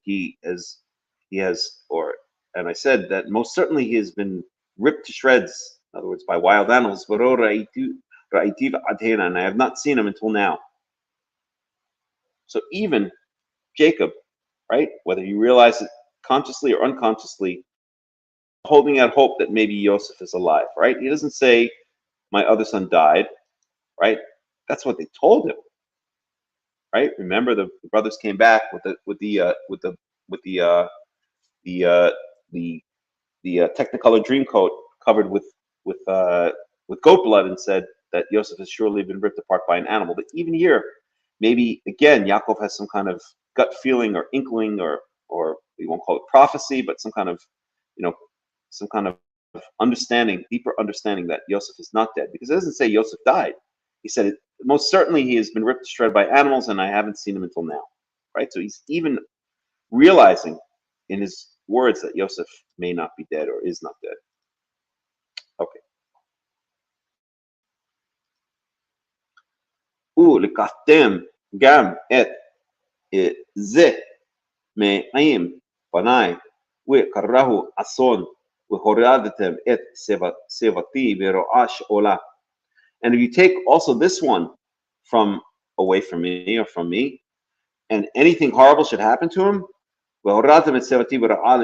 basically the similar phrase that we saw before, you will have brought my hoary head down to the grave in evil. Verse 30.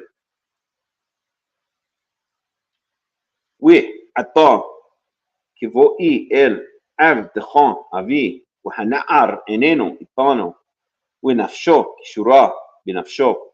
And now, if we come to your servant, my father, and the young boy is not with us, or is not there, is not with us, with nafsho, or how can we come back to your father and the boy is with us, or God forbid, or we can't even conceive of what might happen if we go back to our father and the young boy is not with us, ki v'nafsho, kishura v'nafsho, because his essence, his soul, they sometimes translate it as his essence, is tied up with his essence, meaning Jacob's essence is tied up with Benjamin's essence, right? In other words, they're inseparable. They're like an unbreakable unit. Okay. And And if he sees that the young boy is not with me, then he'll die. وَهُرِّيدُ عَبْدَخَ et sevat عَبْدَخَ avinu bi yaron she'ola. And we and your servants will have brought the hoary head of your servant, my father, down to the grave in agony.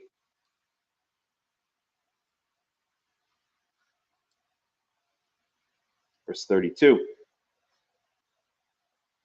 Ki avdecha orav et hana'ar me'im avi lemor im lo avienu elecha we chatati le'avi kol hayomim. Because your servant, meaning this is now Judah speaking about himself, he made a pledge. In other words, he guaranteed the boy, meaning Benjamin. Basically, he made an oath to his father, or a pledge to his father, that if he doesn't bring Benjamin back, then he will have sinned to his father for all times, right? Until the end of days, for all days. And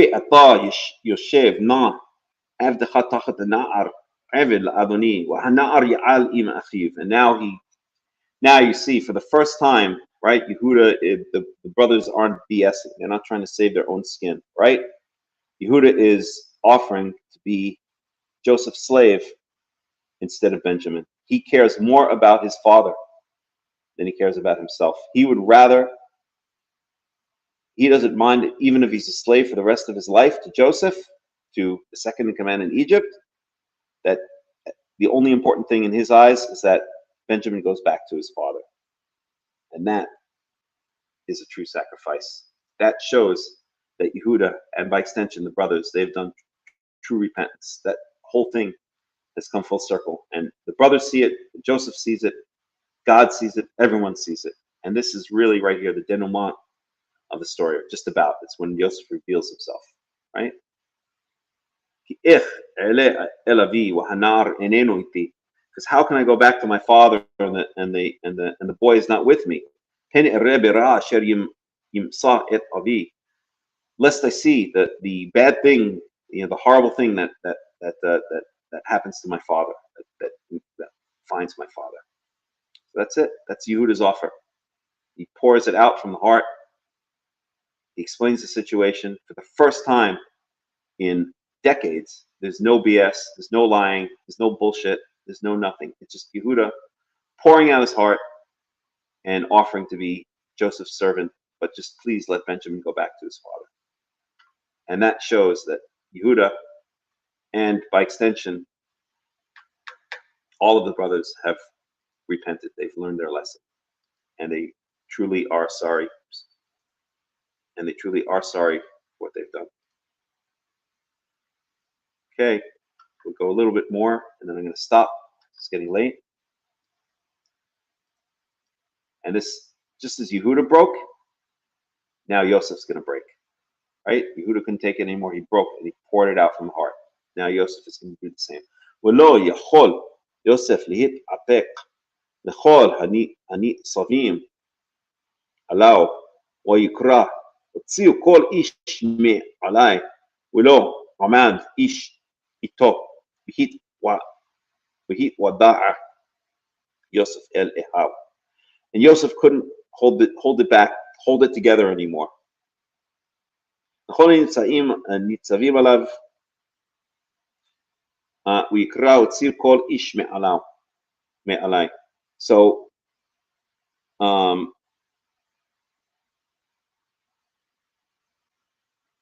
so regarding all of the, I guess regarding, let's see, this is what I'll do with that.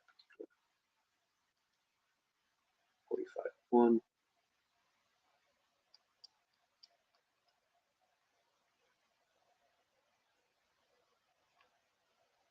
Before Oyster and Tennis. Okay. Right. Vikra, and he called out, he commanded, Otsikot ish me'alai, remove everyone from me. But, take everyone out of here. And there was not a single person with him when Yosef revealed himself to his brothers. And I have to take a break just for 1 second. I'll be right back.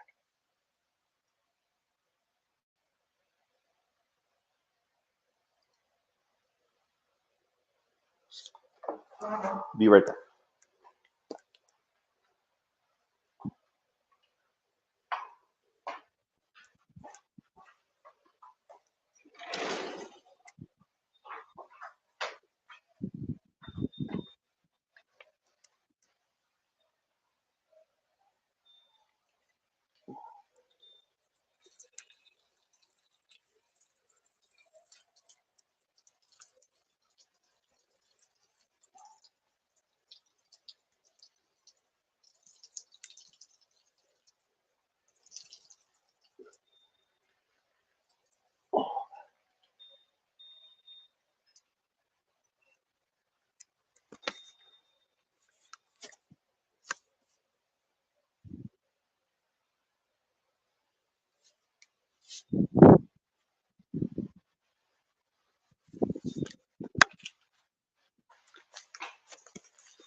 Okay, I'm back. I think I forgot to turn the microphone off. Oh well.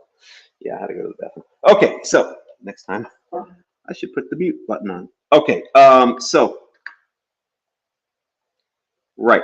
Waitin kolo bebechi, and he raised his voice in crying. Wishma'u Misraim, and Egypt heard. Wishma Beit Pharaoh, and Beit Pharaoh heard. Right. So this is meant obviously allegorically, right? All of the house of Pharaoh, first Egypt, and then the house of Pharaoh found out about what's going on with Yosef, right? So why, you would think logically it would say the house of Pharaoh and then Egypt, right? Not all of Egypt and then the house of Pharaoh, right? That seems logically out of order. But the important thing is that the house of Pharaoh finds out, because Pharaoh is the one who's now going to, right? That's the way the Torah works, right? It doesn't work, again, like our modern Western logic, right? In modern Western logic, we would say Pharaoh found out and all of Egypt found out, right? We'd go from the smaller to the larger because it seems redundant. If all of Egypt found out, well, then obviously Pharaoh found out, right? So why mention Pharaoh? It says all of Egypt found out. That's the way the Western mind works. But that's not the way the Torah describes things, right? So we're talking about all of Egypt because, yes, that might include also the house of Pharaoh, but that's not important. The important thing is that the house of Pharaoh found out, because now Pharaoh is going to put in motion, or is going to do certain things that now allow Joseph to bring Jacob and the rest of the family down to Egypt, right? That's the point. What's important, so modern mind might work, smallest to largest, but the Torah mind works from the least important to the most important. Or shall we say, it focuses in on what the narrative is next going to speak about. And the focus is not that all of Egypt finds out. Who cares if some farmer, I don't know, tending to cotton on the banks of the Nile found out? That's not important. What's important is that the house of Pharaoh found out, because now Pharaoh is going to offer to Joseph, or insist that Joseph bring his family down and settle them in Egypt, right? Okay, so let's go on a little bit more. Why Yomer Yosef el how Ani Yosef עוד אבי חי ולא יכלו אחיו לענות אותו כי נבהלו מפניו. And he said, I am Joseph. Can you imagine? ויאמר יוסף אל אחיו, how? And Joseph said to his brothers, I'm Joseph. Is my father still alive? עוד אבי חי. There's so much to say about this. Obviously, he knows his father is still alive, right? They just said, literally, Yehuda just said a couple of verses before, my father's still alive. Why would Yosef even ask that? Maybe he thought his brothers were lying, right? To kind of like beef up the story, to make it more of a sob story. Maybe Yosef himself just wanted confirmation. Or maybe all he wanted to express to himself and to his brothers that all he cared about was, at this point, was his father and the happiness and the well-being of his father, right? There's so much to say about this. We don't have the time. And I would love to read the different commentaries on it. But that's the first thing that Yosef says after he says, Ani Yosef, I'm Joseph. Od Avi Chai, is my father still alive? Od Avinu Chai. Let's see if we can play that. Od Avinu Chai. Od Avinu, Od Avinu, Od Avinu Chai. Oops. Oops. Oops.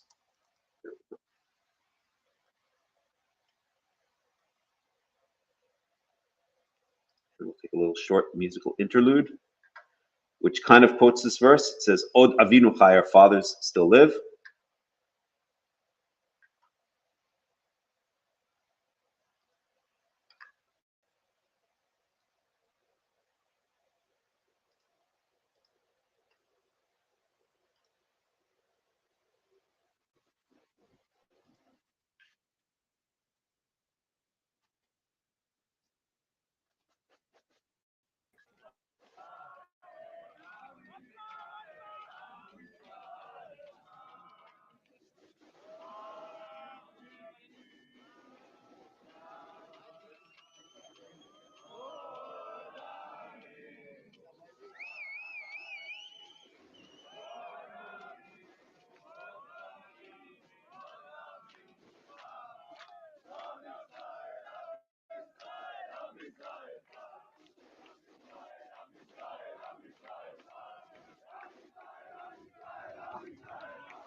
All right, it's kind of an annoying version. 1 second. Let's try maybe a different one.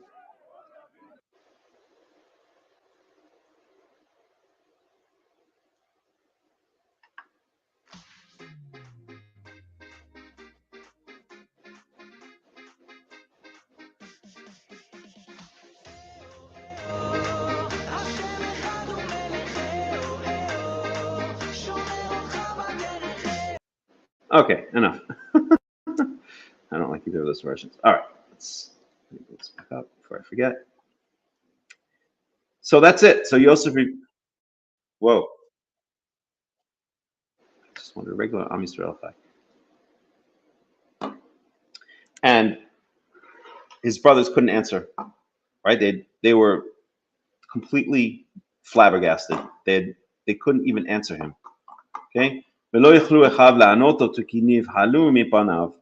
couldn't answer him because they were terrified before him, but they were just flabbergasted before him. They were just blown away, right?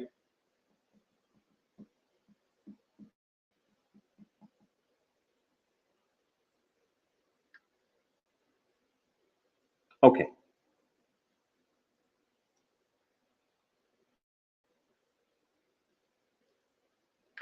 Verse 4. Yomer Yosef el how Yishuv ma elai wa yigashu. Yomer ani Yosef. And Yosef said to his brothers, "Come close to me, approach me." And they approached him. Yomer ani Yosef. He's saying it again, right? They don't even know what to make of all this, right? I mean, just imagine. They had no idea this was Yosef. They just thought it was. There's no explanation in words, right? To find out that this second in command of Egypt that they've been interacting with the whole time, that they had no idea who he was, and now they find out that it's their brother Yosef, their lost brother Yosef, who they thought was disappeared or was maybe dead, right? Ani Yosef. 1 second. Achichem asher machartem oti mitzrayma. I'm your brother Yosef, who you sold down to Egypt. وَأَطَا أَلْ تَأْصِبُوا وَأَلْ يَخَارْ بَعَيْنَيْكُمْ كِي مَخَرْتَمْ أُوتِي هنا كي لمخيا شرخاني إلهيم لفنيكم. And now, do not be sad, and do not be angry. Do not let it. وَأَلْ يَخَارْ بَعَيْنَيْكُم. And don't be angry with yourselves. I would translate it as that you sold me here because lemichya shelachani Elohim lefanechem, because it was to keep us alive, literally michya, for life, for sustenance, or for sustaining. What the heck is happening with this thing? 1 second.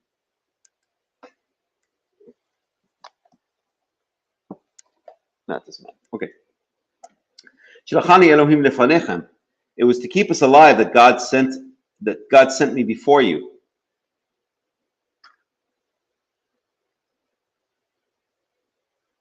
Okay. Kizeh shenotayim hara'av v'kerev ha'aretz. Okay, so it was 2 years into this famine. So now we know that Benjamin was at least 22 years old, right? And yet, remember we mentioned before, we did the numbers, excuse me for 1 second. Quickly. No, I don't have to go to the bathroom this time.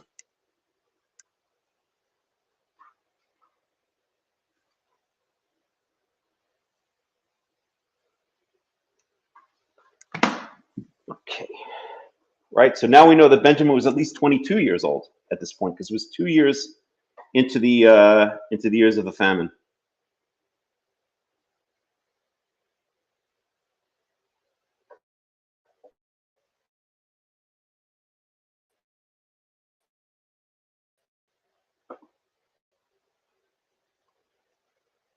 One second, please.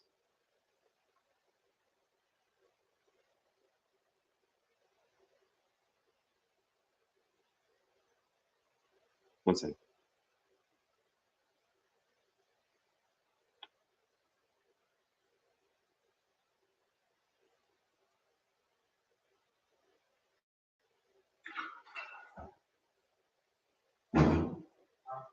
I'm almost done within a minute.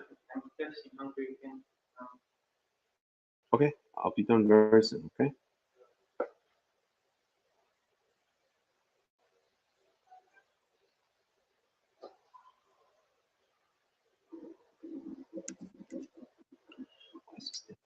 Okay.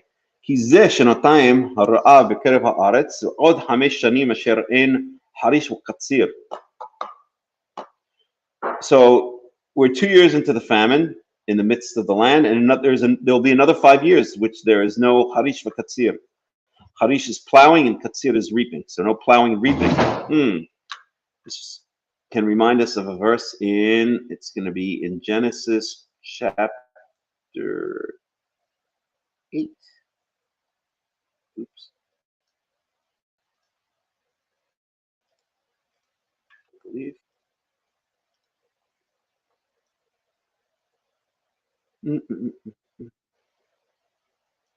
1 second.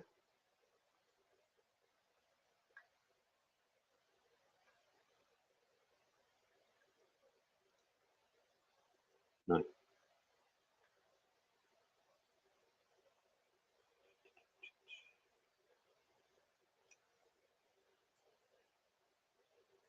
One second.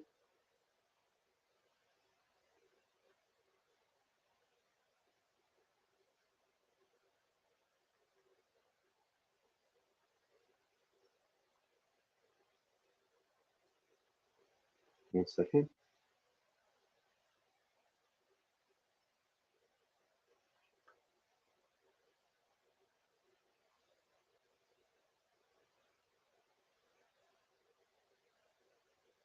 Where is it? I can't find it right now. I can find it this way. 1 second.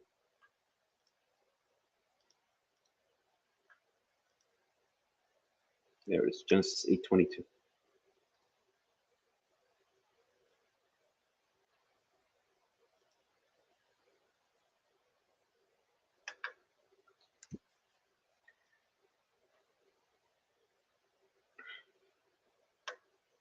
עוד כל ימי הארץ זרע.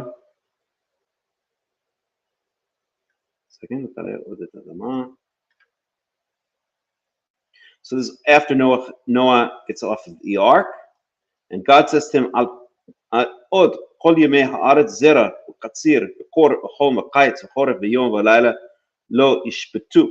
Okay, so he's never going to destroy the earth again. Okay, there will always be zera, planting, and reaping, and cold and heat, and summer and winter, and day and night, right? Which implies that all of these things stopped during the flood, right? From the perspective of someone standing on the earth, right? The regular cycles of the earth stopped, okay? But here we have there will be zera and katsir.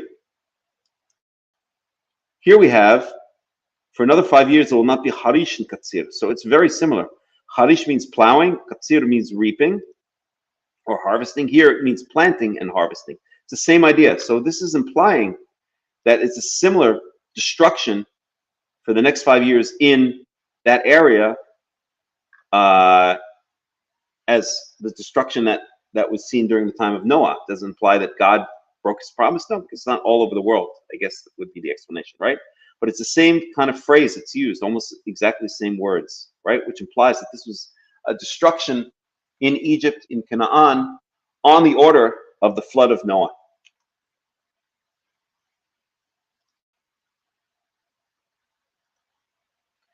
Okay, verse 7.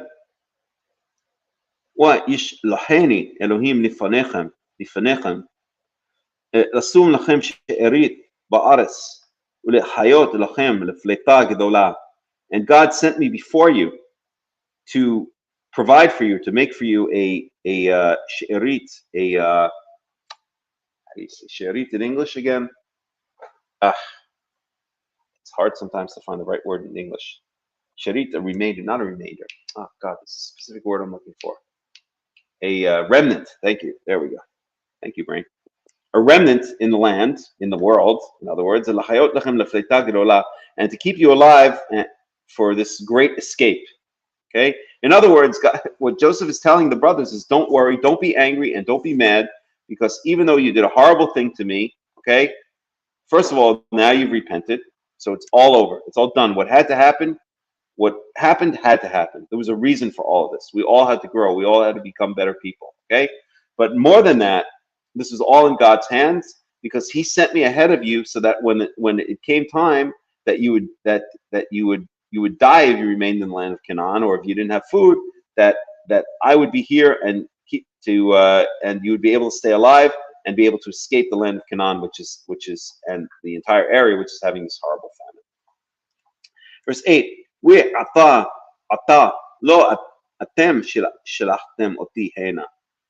Behold, you didn't send me here, he's saying to his brothers. Ki Elohim, but God did it. And he's turned me into like a father, and he's maybe like a father to Pharaoh.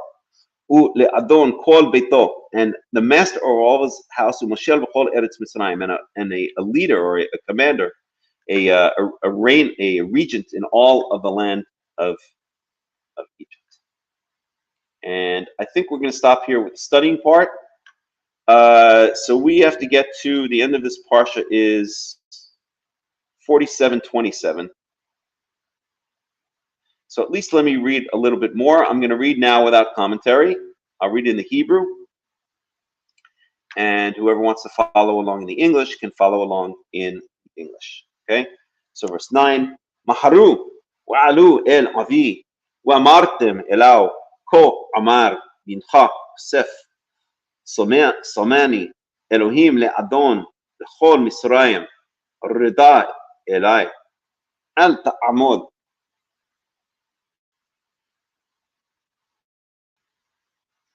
So he tells the brothers, go up, get my father, tell him I'm ruler over all of Egypt. Oh, could you imagine getting that message? Verse 10.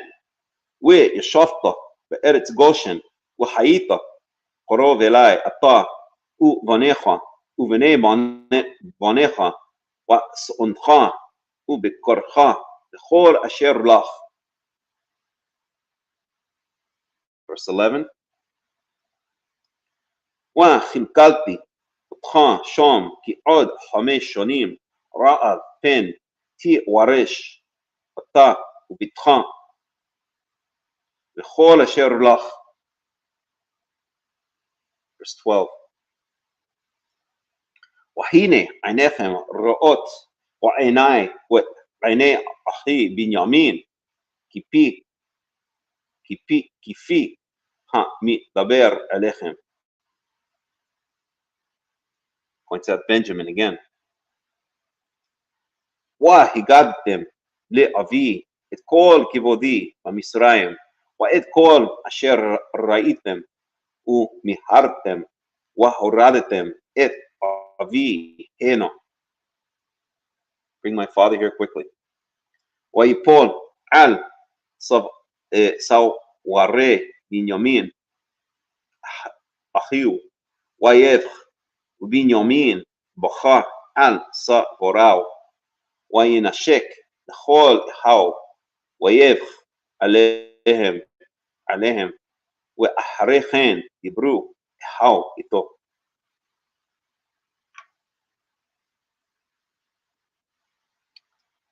והקול נשמע בית פרעה לאמור, באו אחי יוסף וייטב בעיני פרעה ובעיני עבדיו.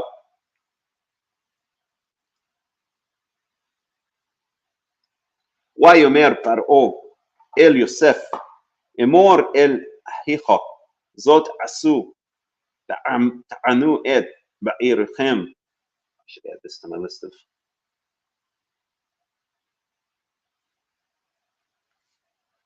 words, animal words. I don't already have it.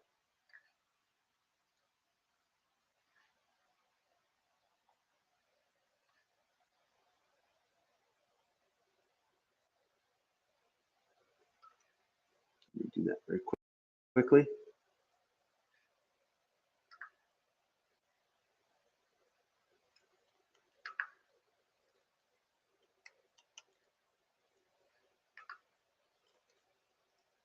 So this is Genesis 45:17.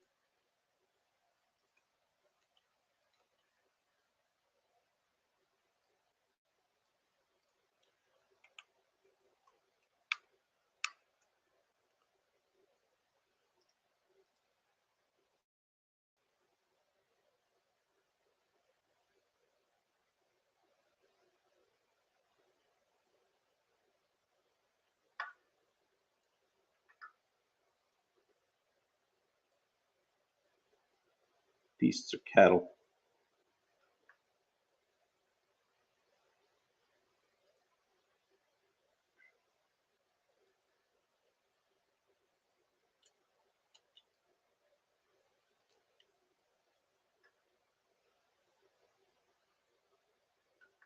P. What? I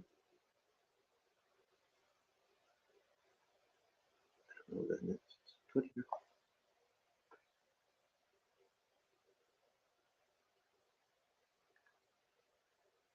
One second.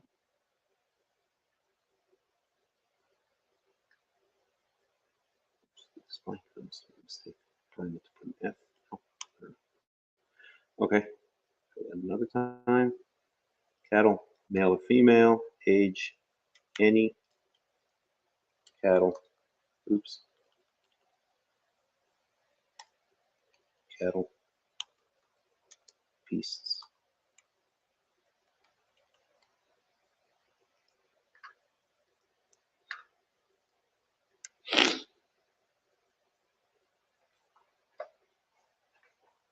Okay.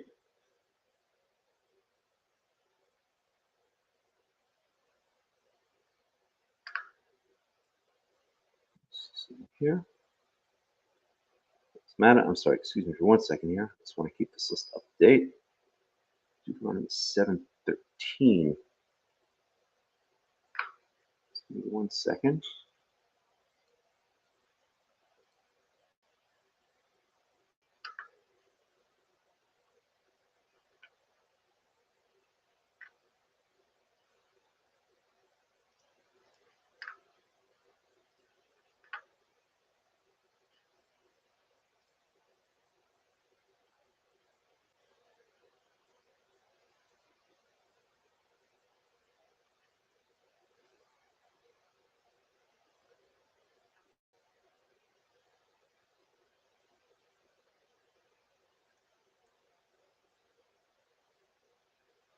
It's male, female.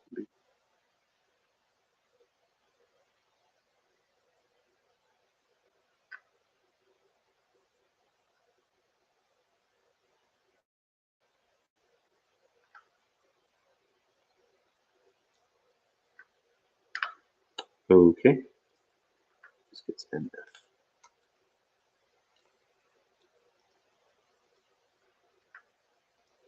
Okay, so that's that.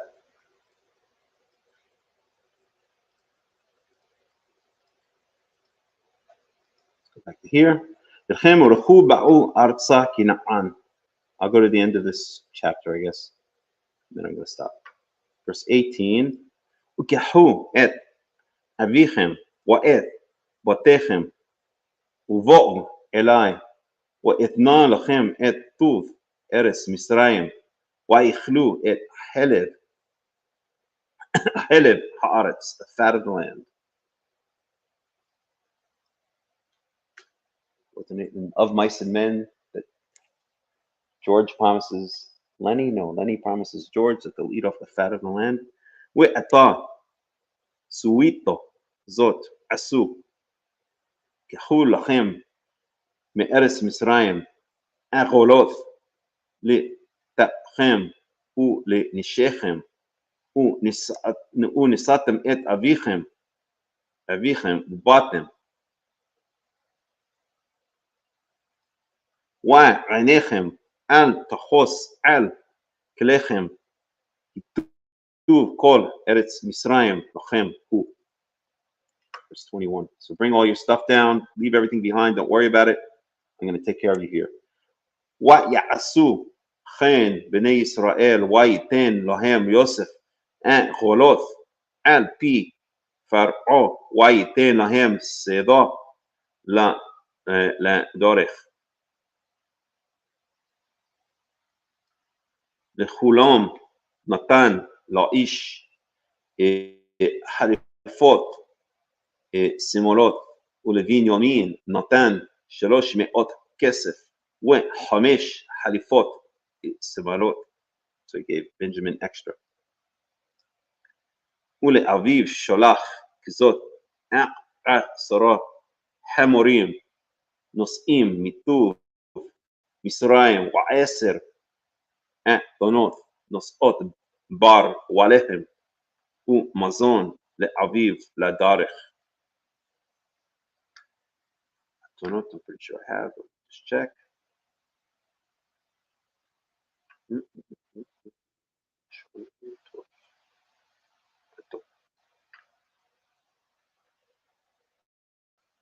Verse 24. וישלח את חו וילכו ויאמר אליהם אל תרגזו בדרך. Don't zigzag. Translated here. Quarrel. Okay.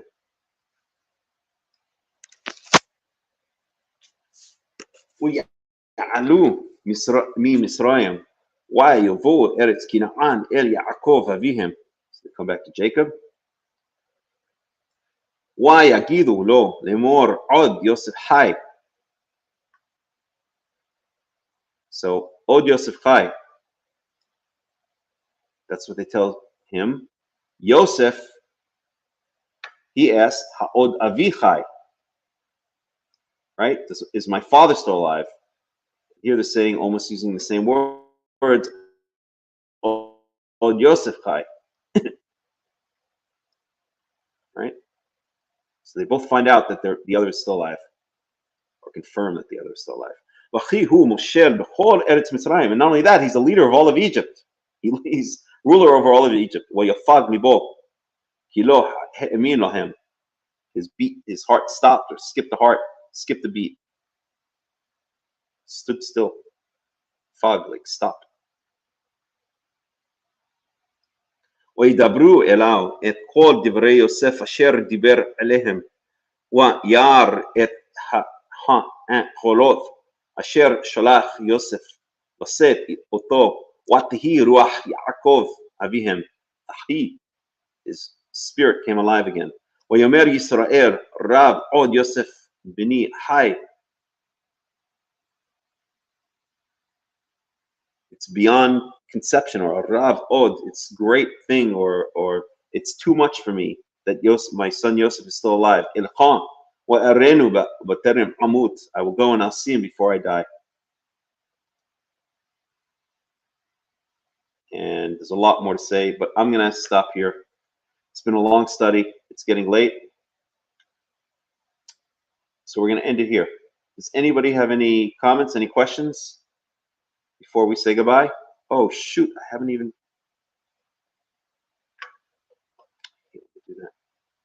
been on this thing the whole time.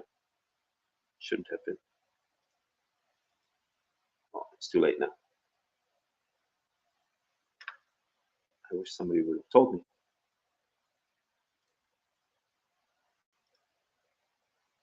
Okay.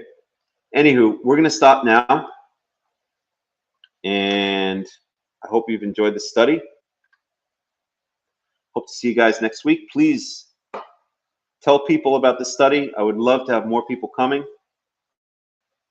and to really have a nice big audience.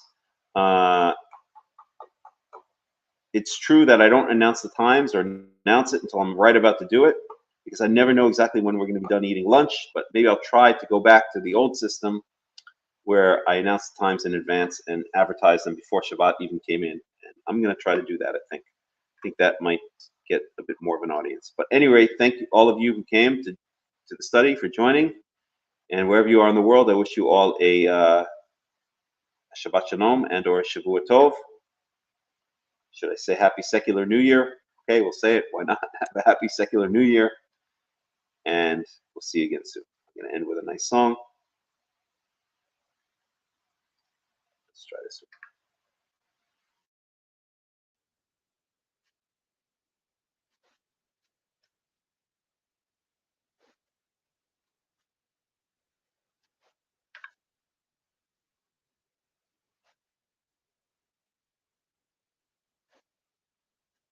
Na na na na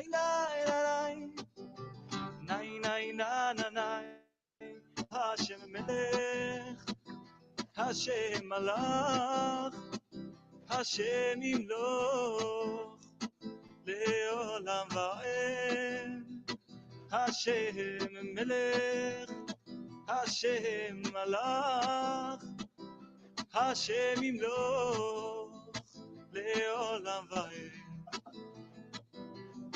והיה השם למלך על כל הארץ ביום ההוא יהיה השם אחד ושמו אחד אוי ננאי ננאי ננאי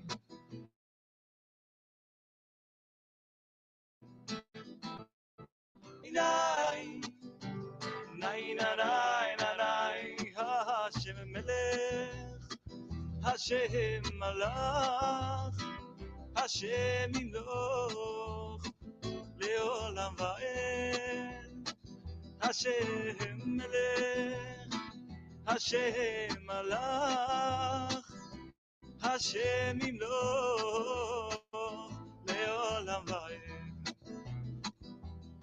והיה השם למלך על כל הארץ ביום ההוא יהיה השם אחד ושמו אחד הוי והיה השם למלך על כל הארץ ביום ההוא יהיה השם אחד ושמו אחד אוי ננאי ננאי ננאי נאי נאי ננאי נאי נאי נאי אוי נאי נאי נאי נאי נאי נאי נאי נאי נאי נאי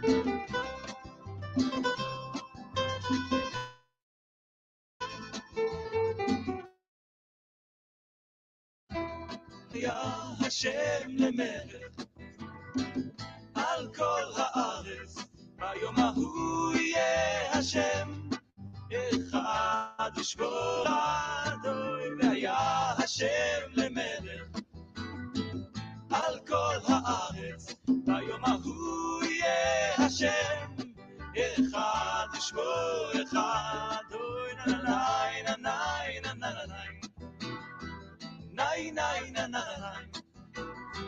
נאי נאי נאי נאי נאי נאי נאי